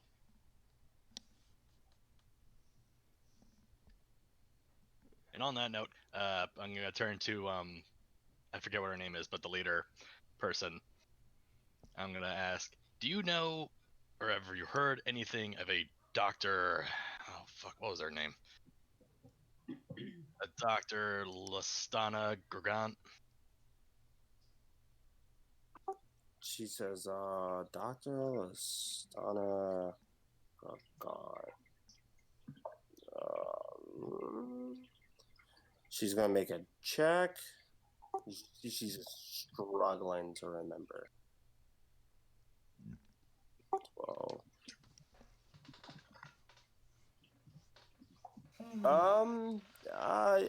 I've heard about a doctor of some sort playing a hand in Eclipsed Innovation, but I don't really know much otherwise than that. I just know Eclipsed Innovation.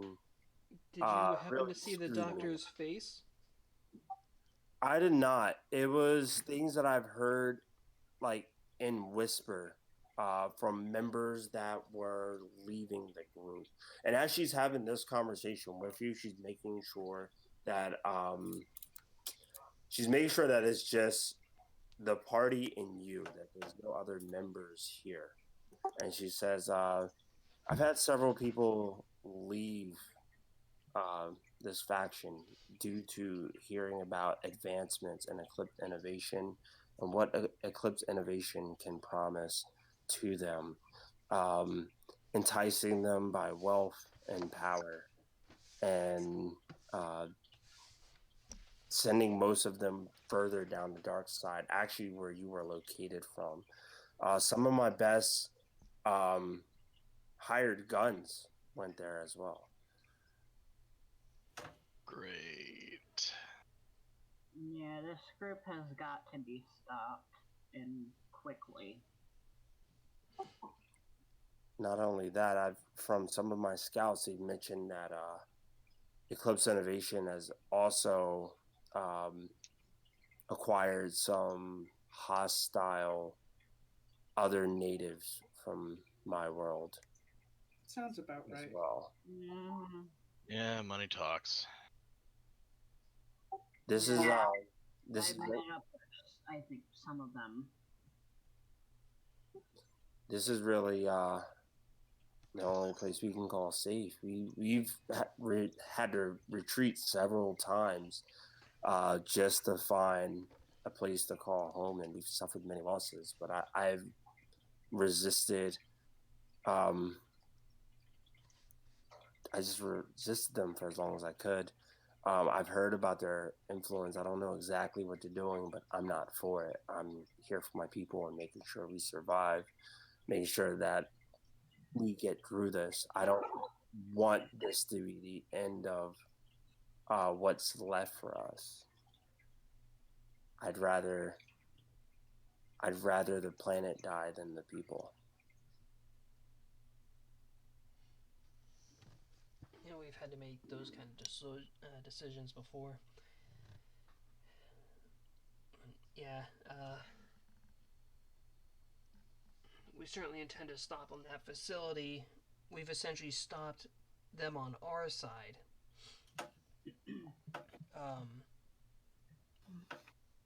But At least on that planet. yeah. To a point, anyway.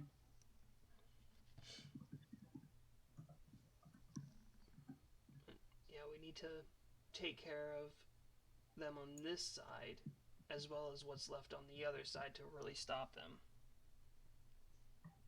First, we're probably gonna need a ship more than anything right now. Yeah. Well, if you're looking for a ship, you're going to want to head towards Skydock.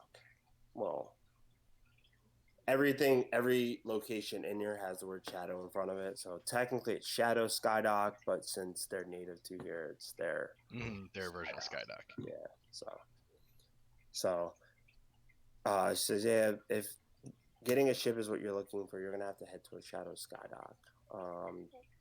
That's any flight or anything that goes to and from Verces comes from there.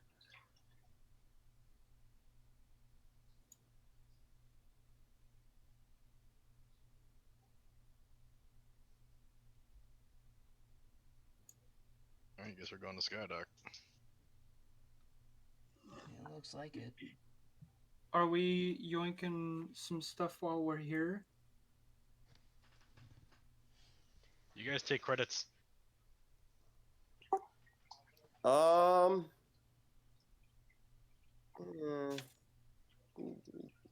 Take credits, but How about these Tell you new what. Elysium credits? Do you do you have any They're UPBs? definitely worth their value. Do you have any UPBs? UPBs? I do have some UPBs. I do not. It's because I'm the only one who ended up grabbing them. We prefer to use UPBs here, but if you have credits, it's acceptable, I guess. So, All right, everybody do some shopping. I leave.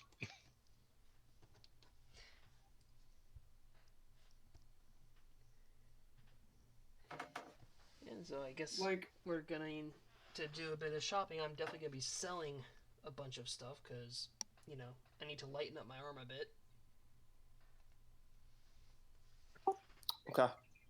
So you all head over to Hanmu. Yeah. I'm going to wherever has the weaponry and stuff. I forgot to post a picture of who you've been talking to this whole time, so I just sent it in the Discord now. I just realized I never hit send. I was just waiting. Very nice.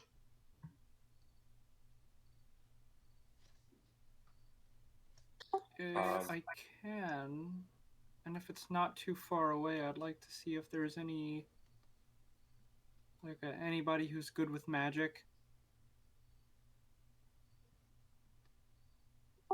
When you mention it towards Bela, she just looks towards Hanmu and says, "Hanmu's like probably your best bet. He has, although his collection is small, he has some pretty unique things. He's bought several things from other adventurers that stopped by here. So, Oh no, I wasn't looking for anything like that. I meant people who use magic. oh well, there are some. There's Vix and Vexen over that way that you could speak to.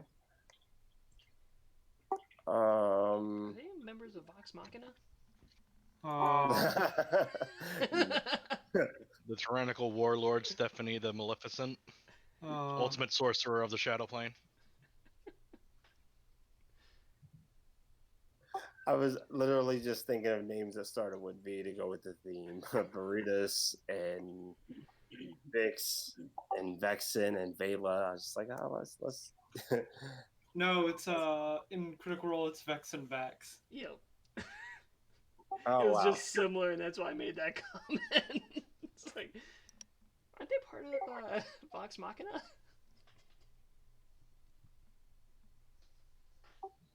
Nah, that's cool though. I just came up with something on the fly. That was it.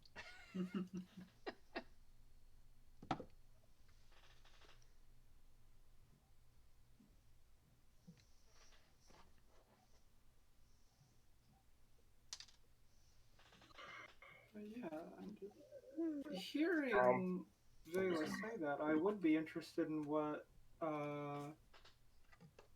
Hanu is that his name? So I'm gonna copy what the book says because it technically says he has a small selection, but in case we're gonna be here for a while, I don't want to limit it to a small selection. So in the Discord chat, I Hanmu, okay. pasted it right out the book. Hanmu. As well as like a little bit of what they tell me about him because they don't give me too much. Okay. He pays in UPBs instead of credit for anything the PCs want to sell him. Which is perfectly fun because Snow could use UPBs. What are UPBs? Exactly. Those are actually a special thing in Starfinder where it's essentially like a 3D printer's cartridge. Oh. So Snow could use that shit to make stuff. Ooh. I almost just drowned in spit, sorry. Ooh. So, even with returning to the material plane, she could still use that. Yes, that sounds very useful. So it's perfect for her to sell all this stuff in UPBs. So I'm gonna leave that for Hanmu. I'm gonna try to, since it's 9/11, I'm gonna try to aim to get more of the story put out. Yeah, I'm And gonna do like the normal like financial transfer of all my equipment between sessions. Okay, so I'm gonna do it that way. If any questions are asked towards Hanmu typically speaks Shadow Tongue at first with like a limited common language. So if you're saying like long sentences to him, he's gonna call someone over, like point towards Vela. And the same goes with the two guards that are at his shop, which isn't stated there, but I'm telling you. So leave that for like story purposes wise, and we'll keep pushing the story further. After dealing with Hanmu, Vela steps over towards you. She looks over at Captain Snow and has pulls out like from underneath this cloth something that looked to be revealed, unrevealed. And after hesitating for a second, she draws a weapon from her cloak, weighing it heavily in her hand before handing it over to Snow, saying, I do not have much to offer to help you with getting back, but this is a weapon my mother and her mother before her used to keep our clan safe from the monsters that prowl the shadows. Now in this day and time, I prefer my pistol these days and have no more use for this, so perhaps it will serve you better than it has me. What type of weapon is it? It has several properties on it. It is a evil outsider bane ultra thin dagger. I'll copy paste it because it's a decent amount. Wow. Paste it and roll 20.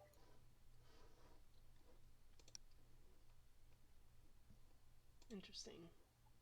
Since you were the one that spoke, that connection was put between you two. So she says, if you are to traverse to Skydock, it would take still a pretty far travel. It would take roughly 2 days to get there.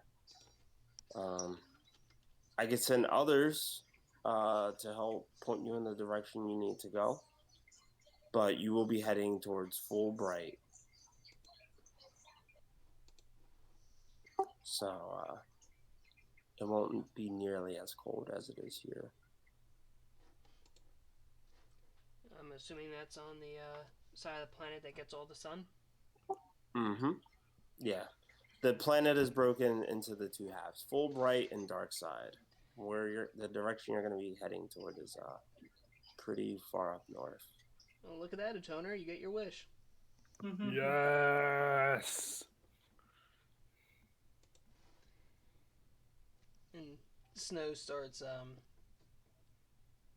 essentially shifting her scarf so that, because it's that special scarf that has the bonus to heat resistance, either heat or cold. You only get one, and you have to choose. So, yeah, she's switching over to the heat resistance.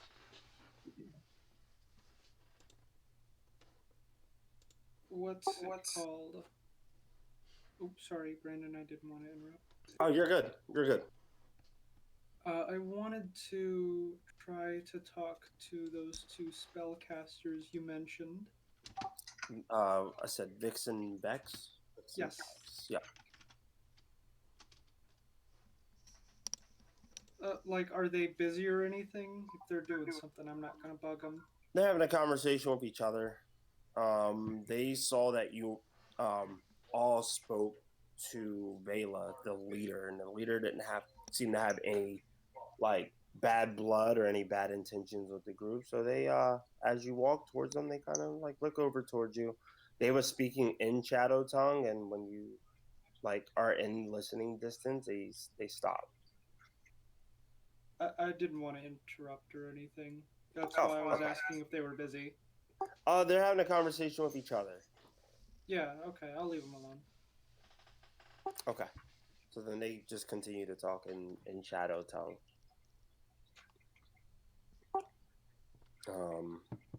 And this conversation is going on for a while. Is it something you want to wait out or? No, I don't want to bug them. Okay.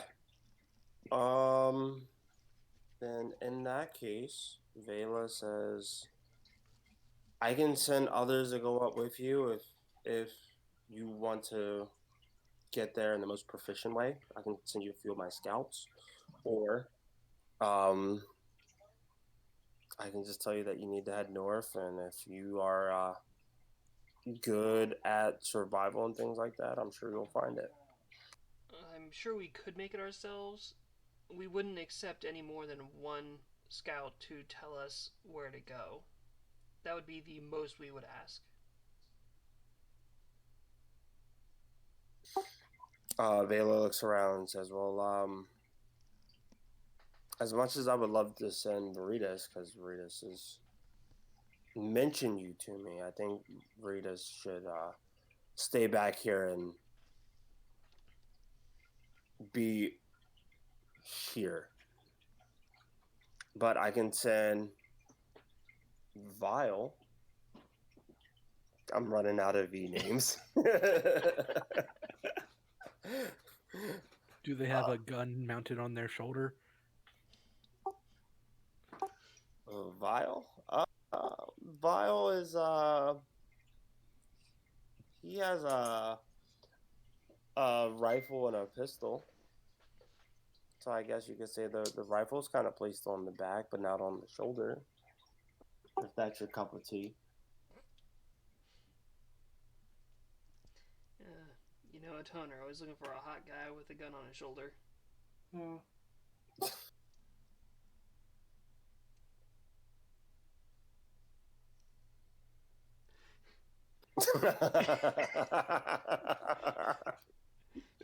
Your silence speaks volumes, Gunner. No, Toner. The Discord Say. speaks also. Yeah, that's what I was like looking up a picture and like this is like we're gonna partner up with a Mega Man character. Oh boy. I was gonna say, I know Blake was making a reference, but I just had to get that in there. Snake Man. That was great. I'll make it Bubble Man.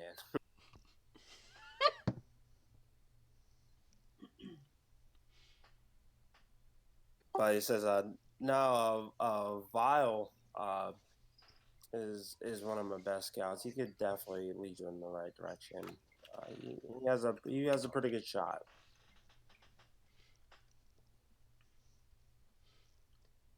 Like I said, that would be the most we would ask from you to help speed things along. And again, I'll be keeping several scouts to help you get back. Just did do what I can on my end and to help you get back to the material plane. But the first thing we have to do is track down a planar portal. So, Of course. And when we're ready to go, we will be on our way. okay. Well, that is a decision that I cannot make. But whenever you decide to go, I wish you good luck. And we appreciate it, and wish you the best as well. Thanks. And this is where I hand the game to all of you, because this is now your time here with these individuals. Gimme sniper. Gimme sniper. I want it. Why did that remind me of Dustman and his quote, "Don't let me suck more than I can handle"? That's an actual Mega Man character. Mm-hmm.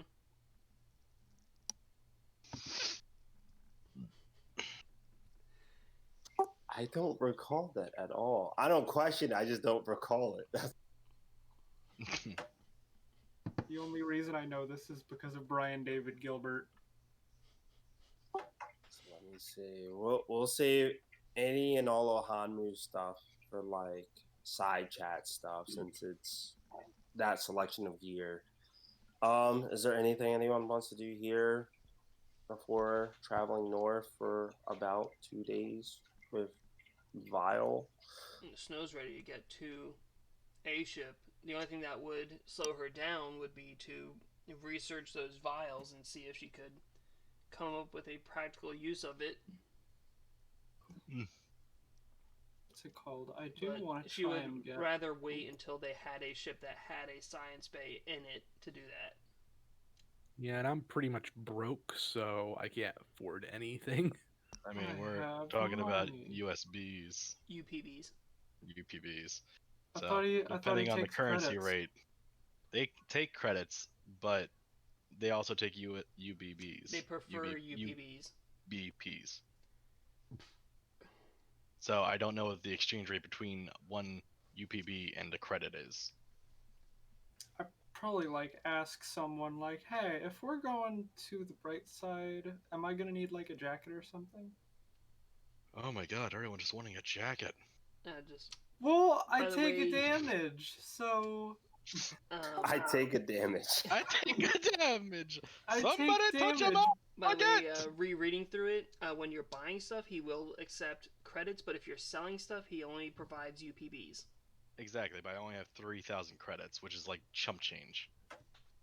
I have 13,000. I have 164. Oh, y'all are poor. Oh, you have 164, just 164. I thought you were still talking K. No, I have 164. What the fucking Period. say? Where did you get this, I'm Mr. super Elon broke. Musk? I Y'all are have poor. 13,000. Yeah, we haven't been credits. doing jobs. Yeah, I have to. I've A been lot of the stuff posting we've on been these doing lately, we 13,000. haven't made much money, and I've been collecting all this stuff to sell. What's it And called? like the next sniper I have on my list of weaponry is at least it's if we don't haggle 54th K. Okay, so looking it up, I think it might be a 1-to-1 ratio because it says the value of a Pack World's credit is based on the economic utility of a single UPB. But I'm not sure what the exchange rate is. I mean, if it's based on that, then yeah, it's 1 UPB equals 1 credit. Oh, that's dumb. Oh well.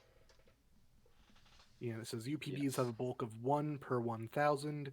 So unless this man is incredibly stupid, I ain't gonna get anything.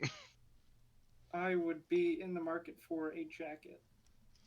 Oh yeah, it even says price for 1,000 UPBs is 1,000 credits. So yeah, it's a Yeah. 1-to-1 ratio. It looks like. I'm gonna need to go over like the pricing of my entire inventory. Yeah, that it would take some time. I was like, I'll just put it to the side. Yeah, I've things I want to sell, like the Doc Show, my pistol, and the Yeah, I have magma a- sword. But it's like, That's why I was saying is like we could do that between sessions, because it will take pretty much an entire session by itself just doing the math. yeah, but even then, I don't think I'd be able to afford anything that would be an upgrade to what I currently got. Because I was interested in trying to see if I can trade some of the stuff that I have on hand for a new pistol. And speaking of which, I don't think you sent me any of like the price information of all the stuff that Snow took from the base. I didn't. Did I at least put? I know that was a weird. Because Snow hijacked so much stuff from there. Let me see the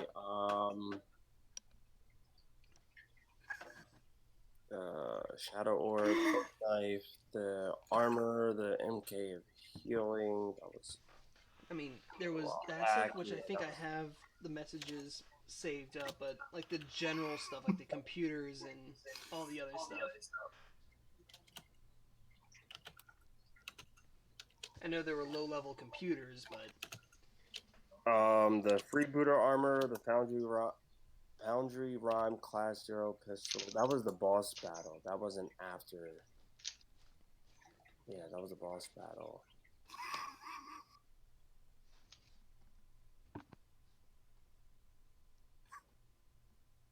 I'll take a look at it in a second because I know you're streaming, so I don't know. I don't want to hold them up like, oh, backtrack. But, Um, yeah, is there anything it was just else? something that you had said that you were going to send me, and Yeah. Let's. Is there possibly a way that just for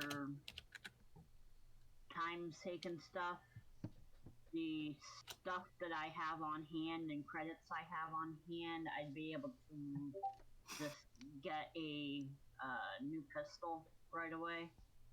Or do we have to wait? A new pistol? Let me take a look at the pistols real quick.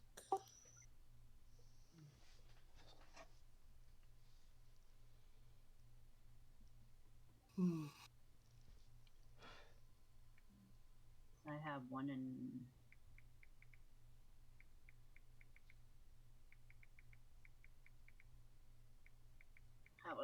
That's the one I'm interested in.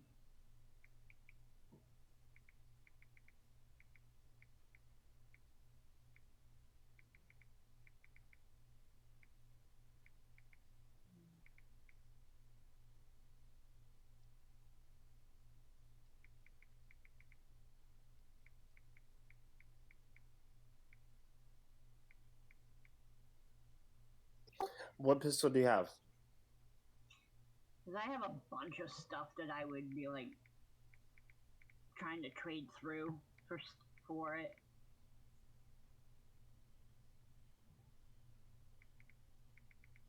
Because I would be getting rid of like my static arc pistol, that zero edge sword cane, the frag grenades that she had on hand, and other stuff that she picked up.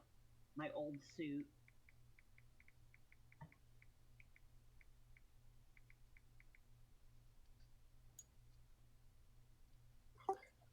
So you wanted to upgrade your pistol as one of the things, right? The pistol that you currently have wielding is which item? Let's see, where is it? Because I have a semi-auto tac pistol, but I was wanting to make that a semi-auto elite.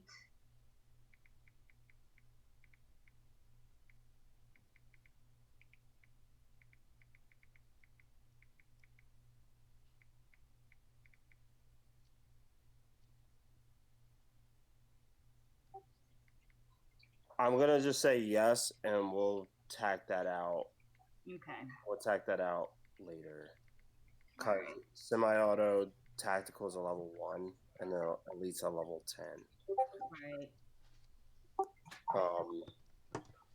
As we speak, I'm looking through Messenger to check something. Is there anything while we're here that anyone wants to accomplish besides selling gear, like talking to anyone specific? Maybe get some details out of anybody or anything. Talk to Vix and Vex, anything like that. Snow would be ready to go after selling. Yeah, Same. if everybody's ready, I'll go. I'm good.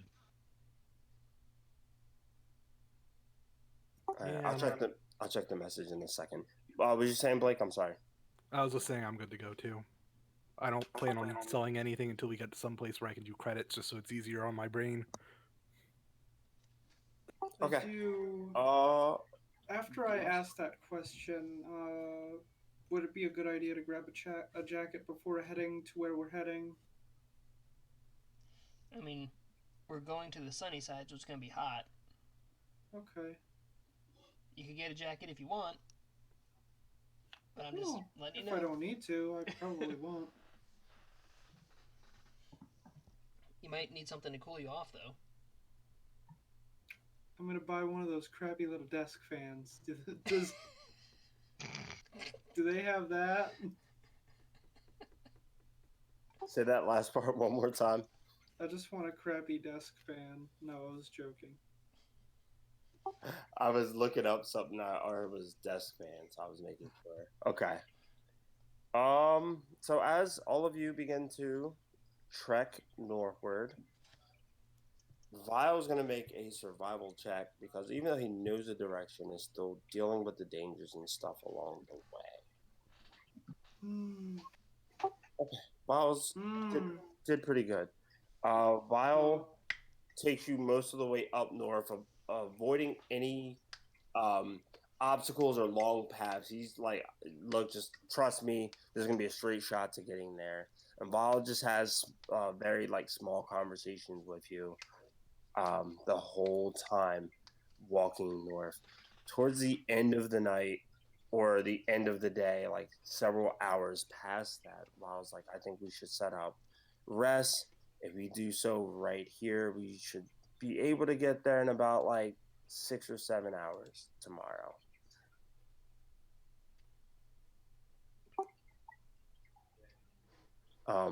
Vile says the only thing is I only have a 10 for myself, so if none of you have 10s. Well, yeah, I wanted to ask if Hanmu had tents.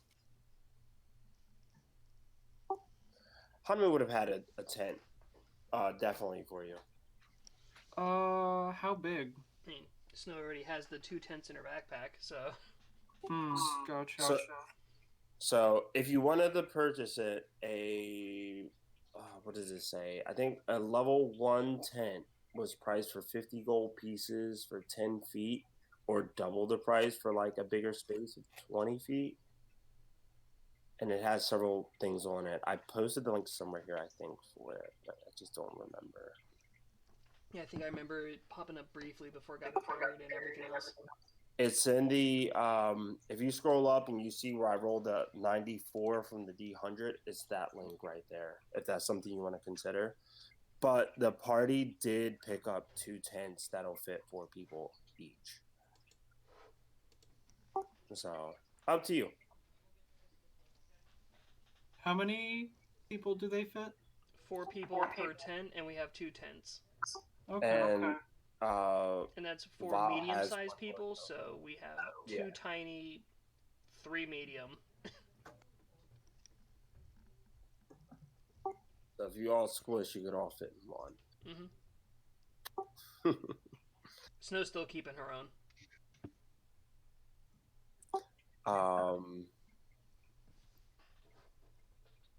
As all of you rest up for the night, it doesn't take long for a large, like a groaning sound to come out, and with snow still piling up on the outside of your tent, for you to notice that all of you are not alone.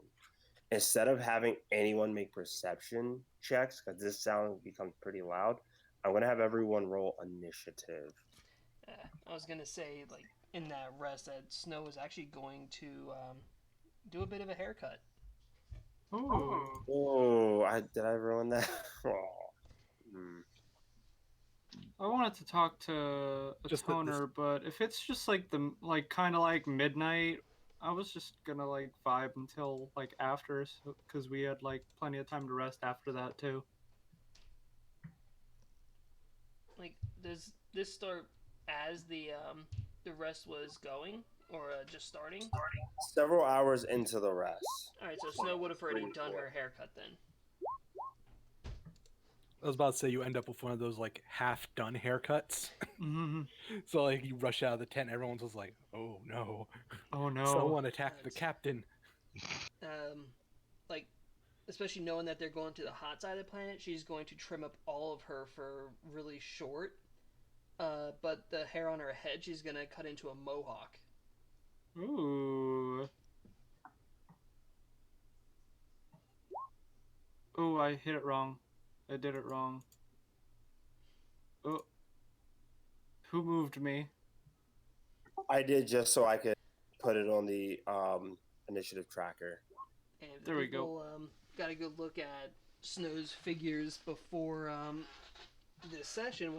The ones that I did on Roll20, she has a mohawk in both of them. Brandon. Listening. I rolled initiative, but I forgot to click on my token. Do you want me to take that roll instead of the one I redid? You can take the second one. I'm gonna. You sure? I want to play it in everyone's favor because I have less than a half hour. Okay. That was the only reason I didn't have anyone roll for perception checks and stuff and describe it. Okie dokie. Gunner had a 27. Katina had a 26. A toner had a 14. Oh.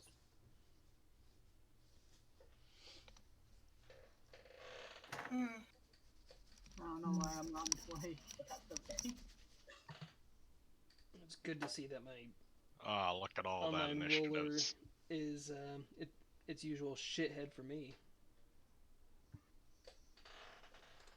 Oh. Oh, I do not remember having this much. What am I killing first? Okay. What? 2, 3, Oh, they're big. 4, 5, 6. A big chunk. Five large creatures.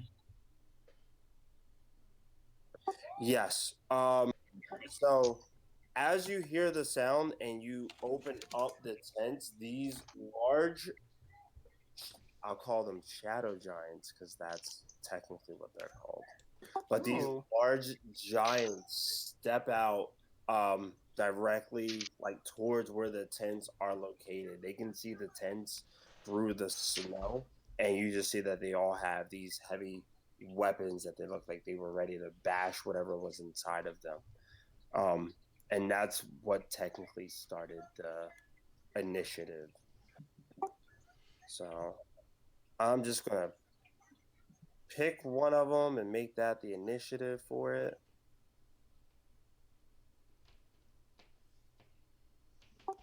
So that'll be this one.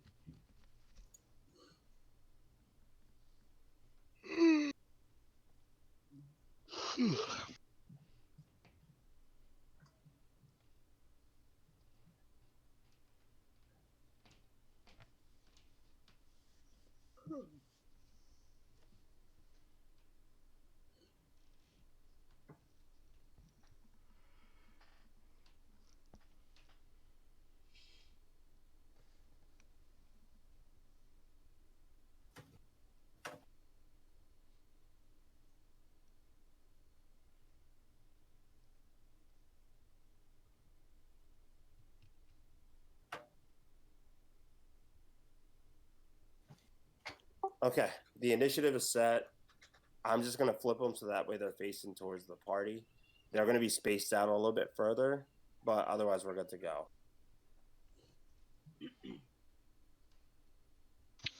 All right.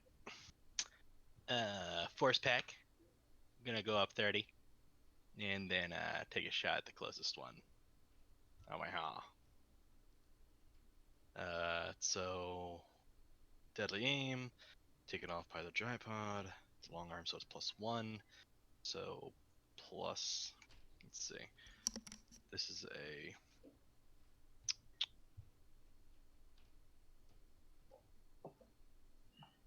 Okay, it's a +19.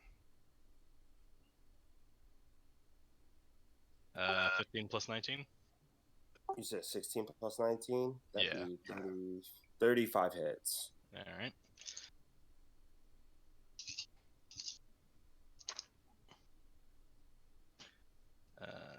Boom. Oh boy, okay. That's 5, 10, 15, 20, 24, plus 34, plus half my base damage bonus.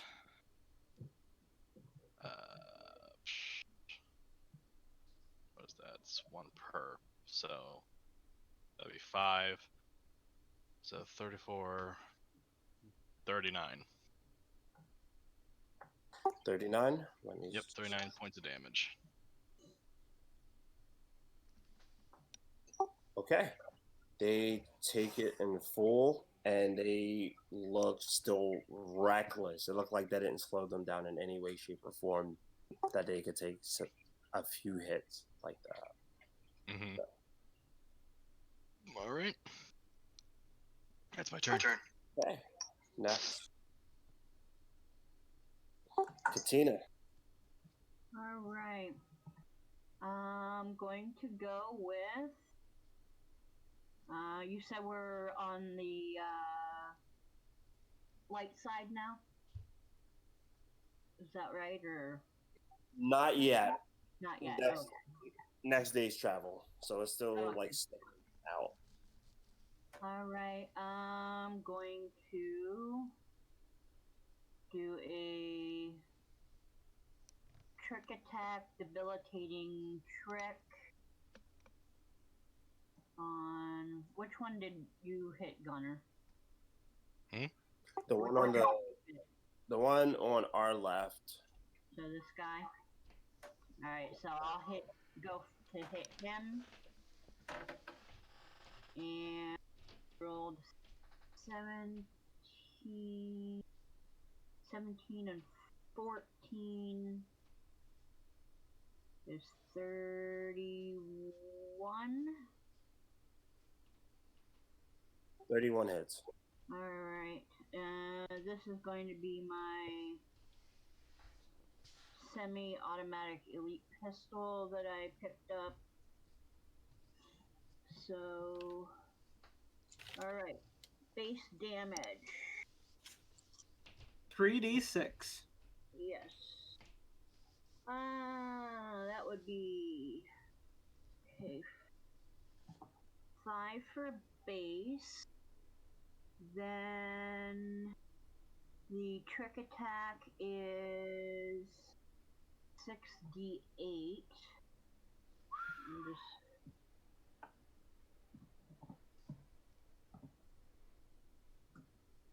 So 21. So that's 20. 26. So 26 points of damage. And it is flat-footed. Yep, flat-footed until its next turn.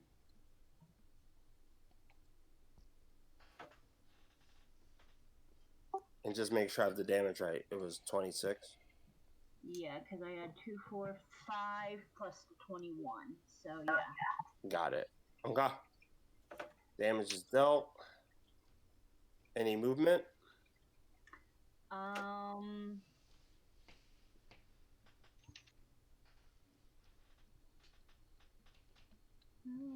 think I'm good. I think I'll just go up like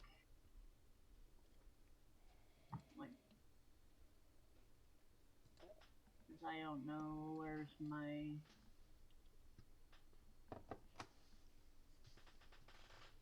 what's the distance to it. That's the thing. I was wanting to double check. Wrong from that one actually. So alright, yeah.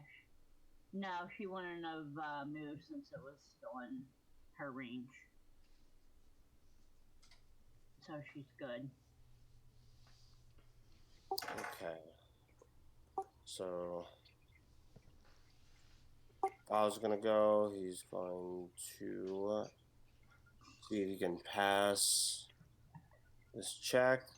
Sneak. That's not gonna happen. Ouch. He's gonna now make the attack roll. The attack roll hits. The damage is gonna be minimal, most likely. 1d8 plus 7.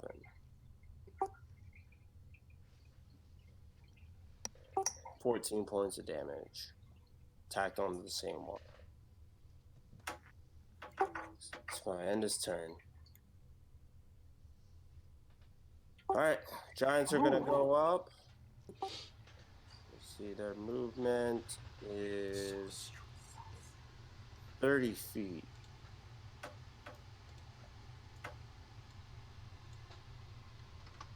I'm going to start with the center one. He's going to move up 30 feet. And as he's moving up with his right hand, he just begins to scoop up snow into the size of a boulder. And he's going to chuck it at 2, 3, 4, 5. There's 7 targets in front of him. I'm going to do 1 to 6. If it's a 6, then I'm going to do odds or evens to see if it's going to be snow or Julie. Yeah, I'll do. I mean, that makes One sense. thing I forgot is the extra 11 damage Okay. because of my weapon specialization. Jen, were you going to say something that I missed that part? No, I was just saying that makes sense. Roll a d6 and then it's like an A or B. Yeah, so it's going to be from left to right. All right. So he's going to grab a whole bunch and then throw it at Katina. Let me look at his stat real quick.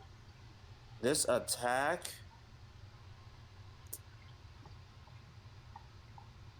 hurl debris is going to have a plus 23 to it. So a 40 to hit Katina. And this is the one time Katina as an operative missed one of the 5 Ds of dodgeball. You can dodge a wrench, you can dodge a ball. If she's gonna take damage, I would like to use my reaction to reduce the damage. I'm gonna move the other 2 and do their attacks, and then I'll go through damage. Okay. So you get to decide on who's going to get the save. Probably Katina, because she's a squishy girl.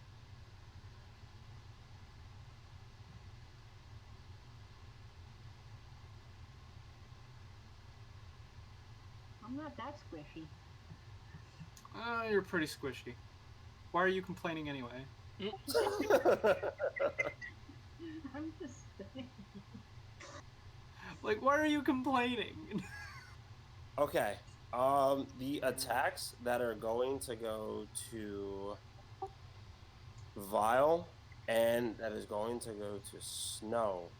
You see that both of these giants pull out a chain, like almost look to be like a ghost-like chain where it kind of radiates this blue icy color to it and makes an attack, and the chain extends out 15 feet.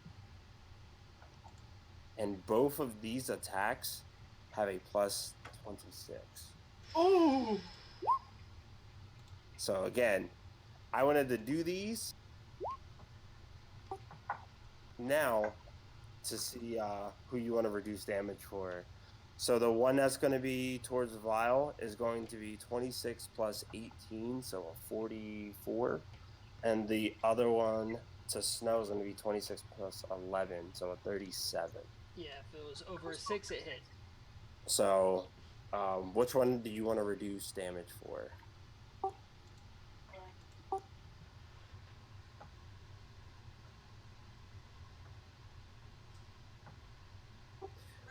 Mads,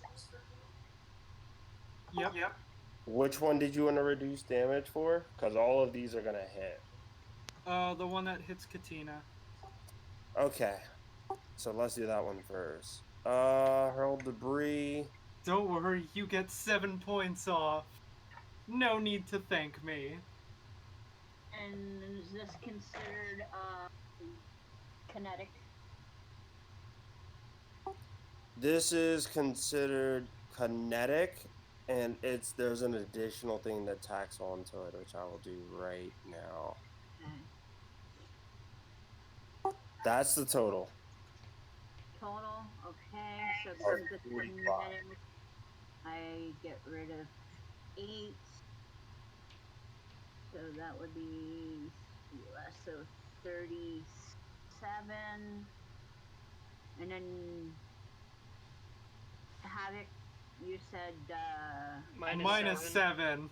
another 7. So that would be 30. Okay. Sorry I couldn't do more. Oh, it works. This is passable.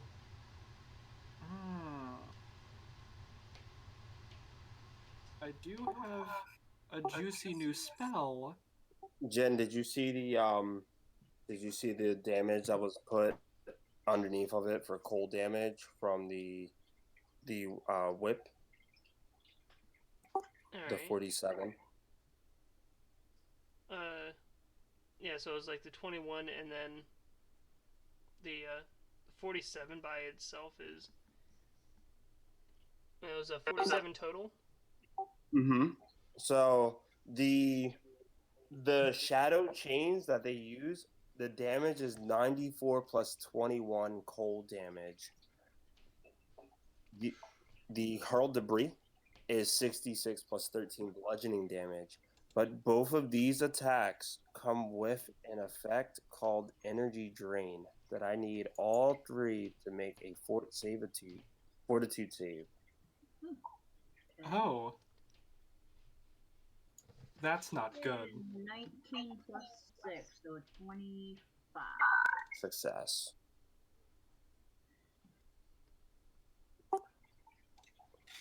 Val succeeded as well. What kind of save again? Fortitude.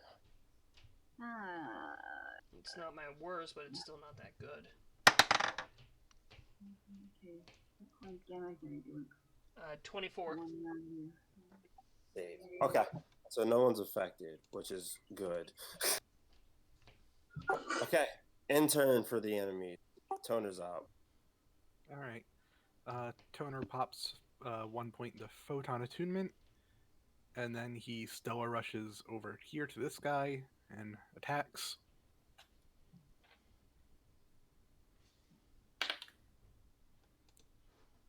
28 KC. 28 hits. And that one snowball took out nearly half my stamina. Welcome to my world. I mean, engineer. Most things will end up dropping my stamina real quick. Actually, we have the same stamina, so. Yeah, that's right. What I keep Yeah, I'm thinking usually you have targeted more by because attacks a you're lot. melee. I'm the tank. Yeah. So it takes 31 slashing. Okay. That is the first time this one got hit, so he's still very hardy. Yeah. And then after that, I use my move action to activate dark matter for a round. Give myself a little bit extra damage resistance. That is completely fair. I'm putting this as a note because I just realized what time it is. So if we don't finish it, at least I'll know, like, coming back for a toner. Pretty sure we're not going to finish it in 5 minutes. Let's at least finish this the round. Havoc.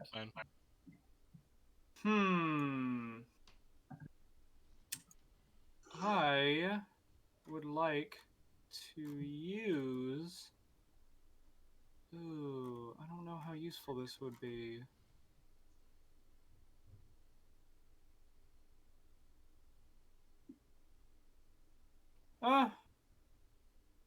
Alrighty. Let's do it. I would like to use my new spell, Ego Whip, to hit this guy right here.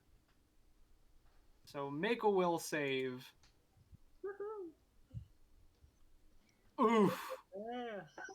Will's a plus 15. Oh yeah, it's not making that. So, I would also like to cast this at 3rd level. So for 3 rounds, you overwhelm your opponent's ego, diminishing its sense of self, hope, and confidence. The target takes a -2 penalty. to intelligence, wisdom, and charisma-based checks, its spell save DCs, and its will saving throws. In addition, the target is staggered for the entire duration. Mm. And a successful initial will save reduces the duration to 1 round, so even if you succeed, you're still screwed for that round. So he is staggered for, I don't know how useful the other things are, but staggering's good. What does it do? What, stagger? Yeah. I think I'm only allowed to take one action, I believe. Oh, is it like you can only attack or move? You can't do both?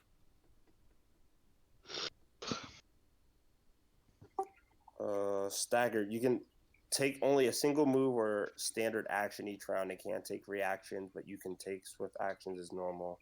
So I also wouldn't be able to do a full attack, which is good because that is what I was going to do. No problem. For 3 rounds. And forget if a spell is a full action, but if it's not the case, I would like to move back here.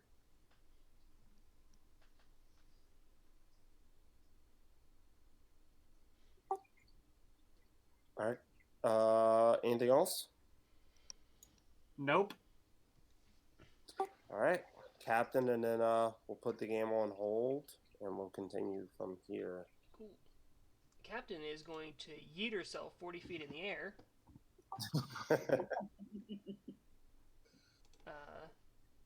And then shoot down at the fucker that hit her with a chain.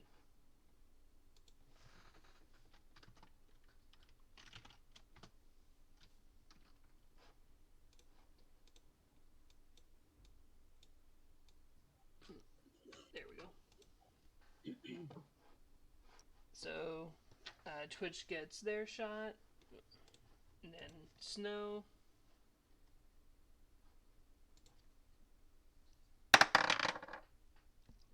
Twitch hits a nat 20. Ooh. Nice. I have to get the cards. And I got the cards. I'm so tired. I just want to sleep. And Do you want to save the? Snow gets a 25 to hit. What's the attack? The 25 doesn't connect, but what was? I'll go with the card. Go ahead. What's the attack? The attack is fire, laser fire range. Okay. The target moves 1 step down the Constitution poison track until healed. Ooh, does that mean he's gonna have a tougher time with fort saves? More than likely. I mean, if they're related to Constitution, then yes, because it's always like saves and checks. Yeah, fort saves are con based. Ooh. So making fort saves ass into the next dimension.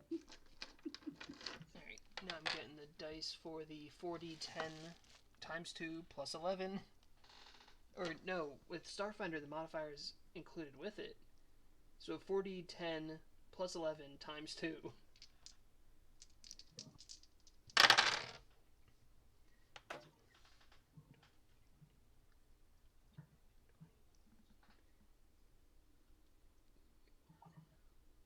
That's 62 total damage.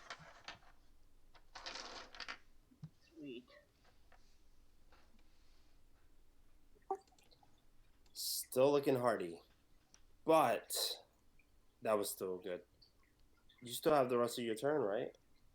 I mean, Snow flew up, she fired and missed, Twitch fired, and is holding its ground otherwise. Okay. Alright, then this will be where we'll pause the game. We didn't get to the part of the story where I had your flashback. I said I was going to have 1 for every session, so know that you have 2 coming next session. Oof. Yeah.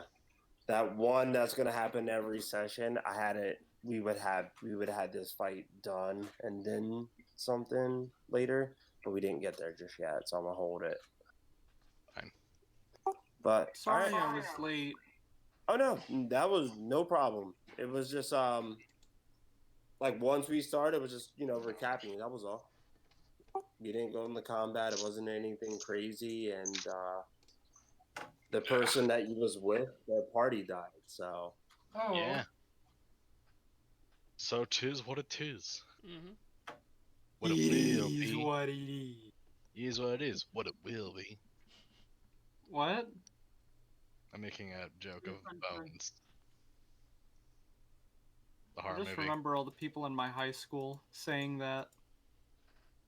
Is what it is and what it will be. Oh no, just it is what it is. Mm. I was trying to reference Snoop Dogg, man. Cutting the stream.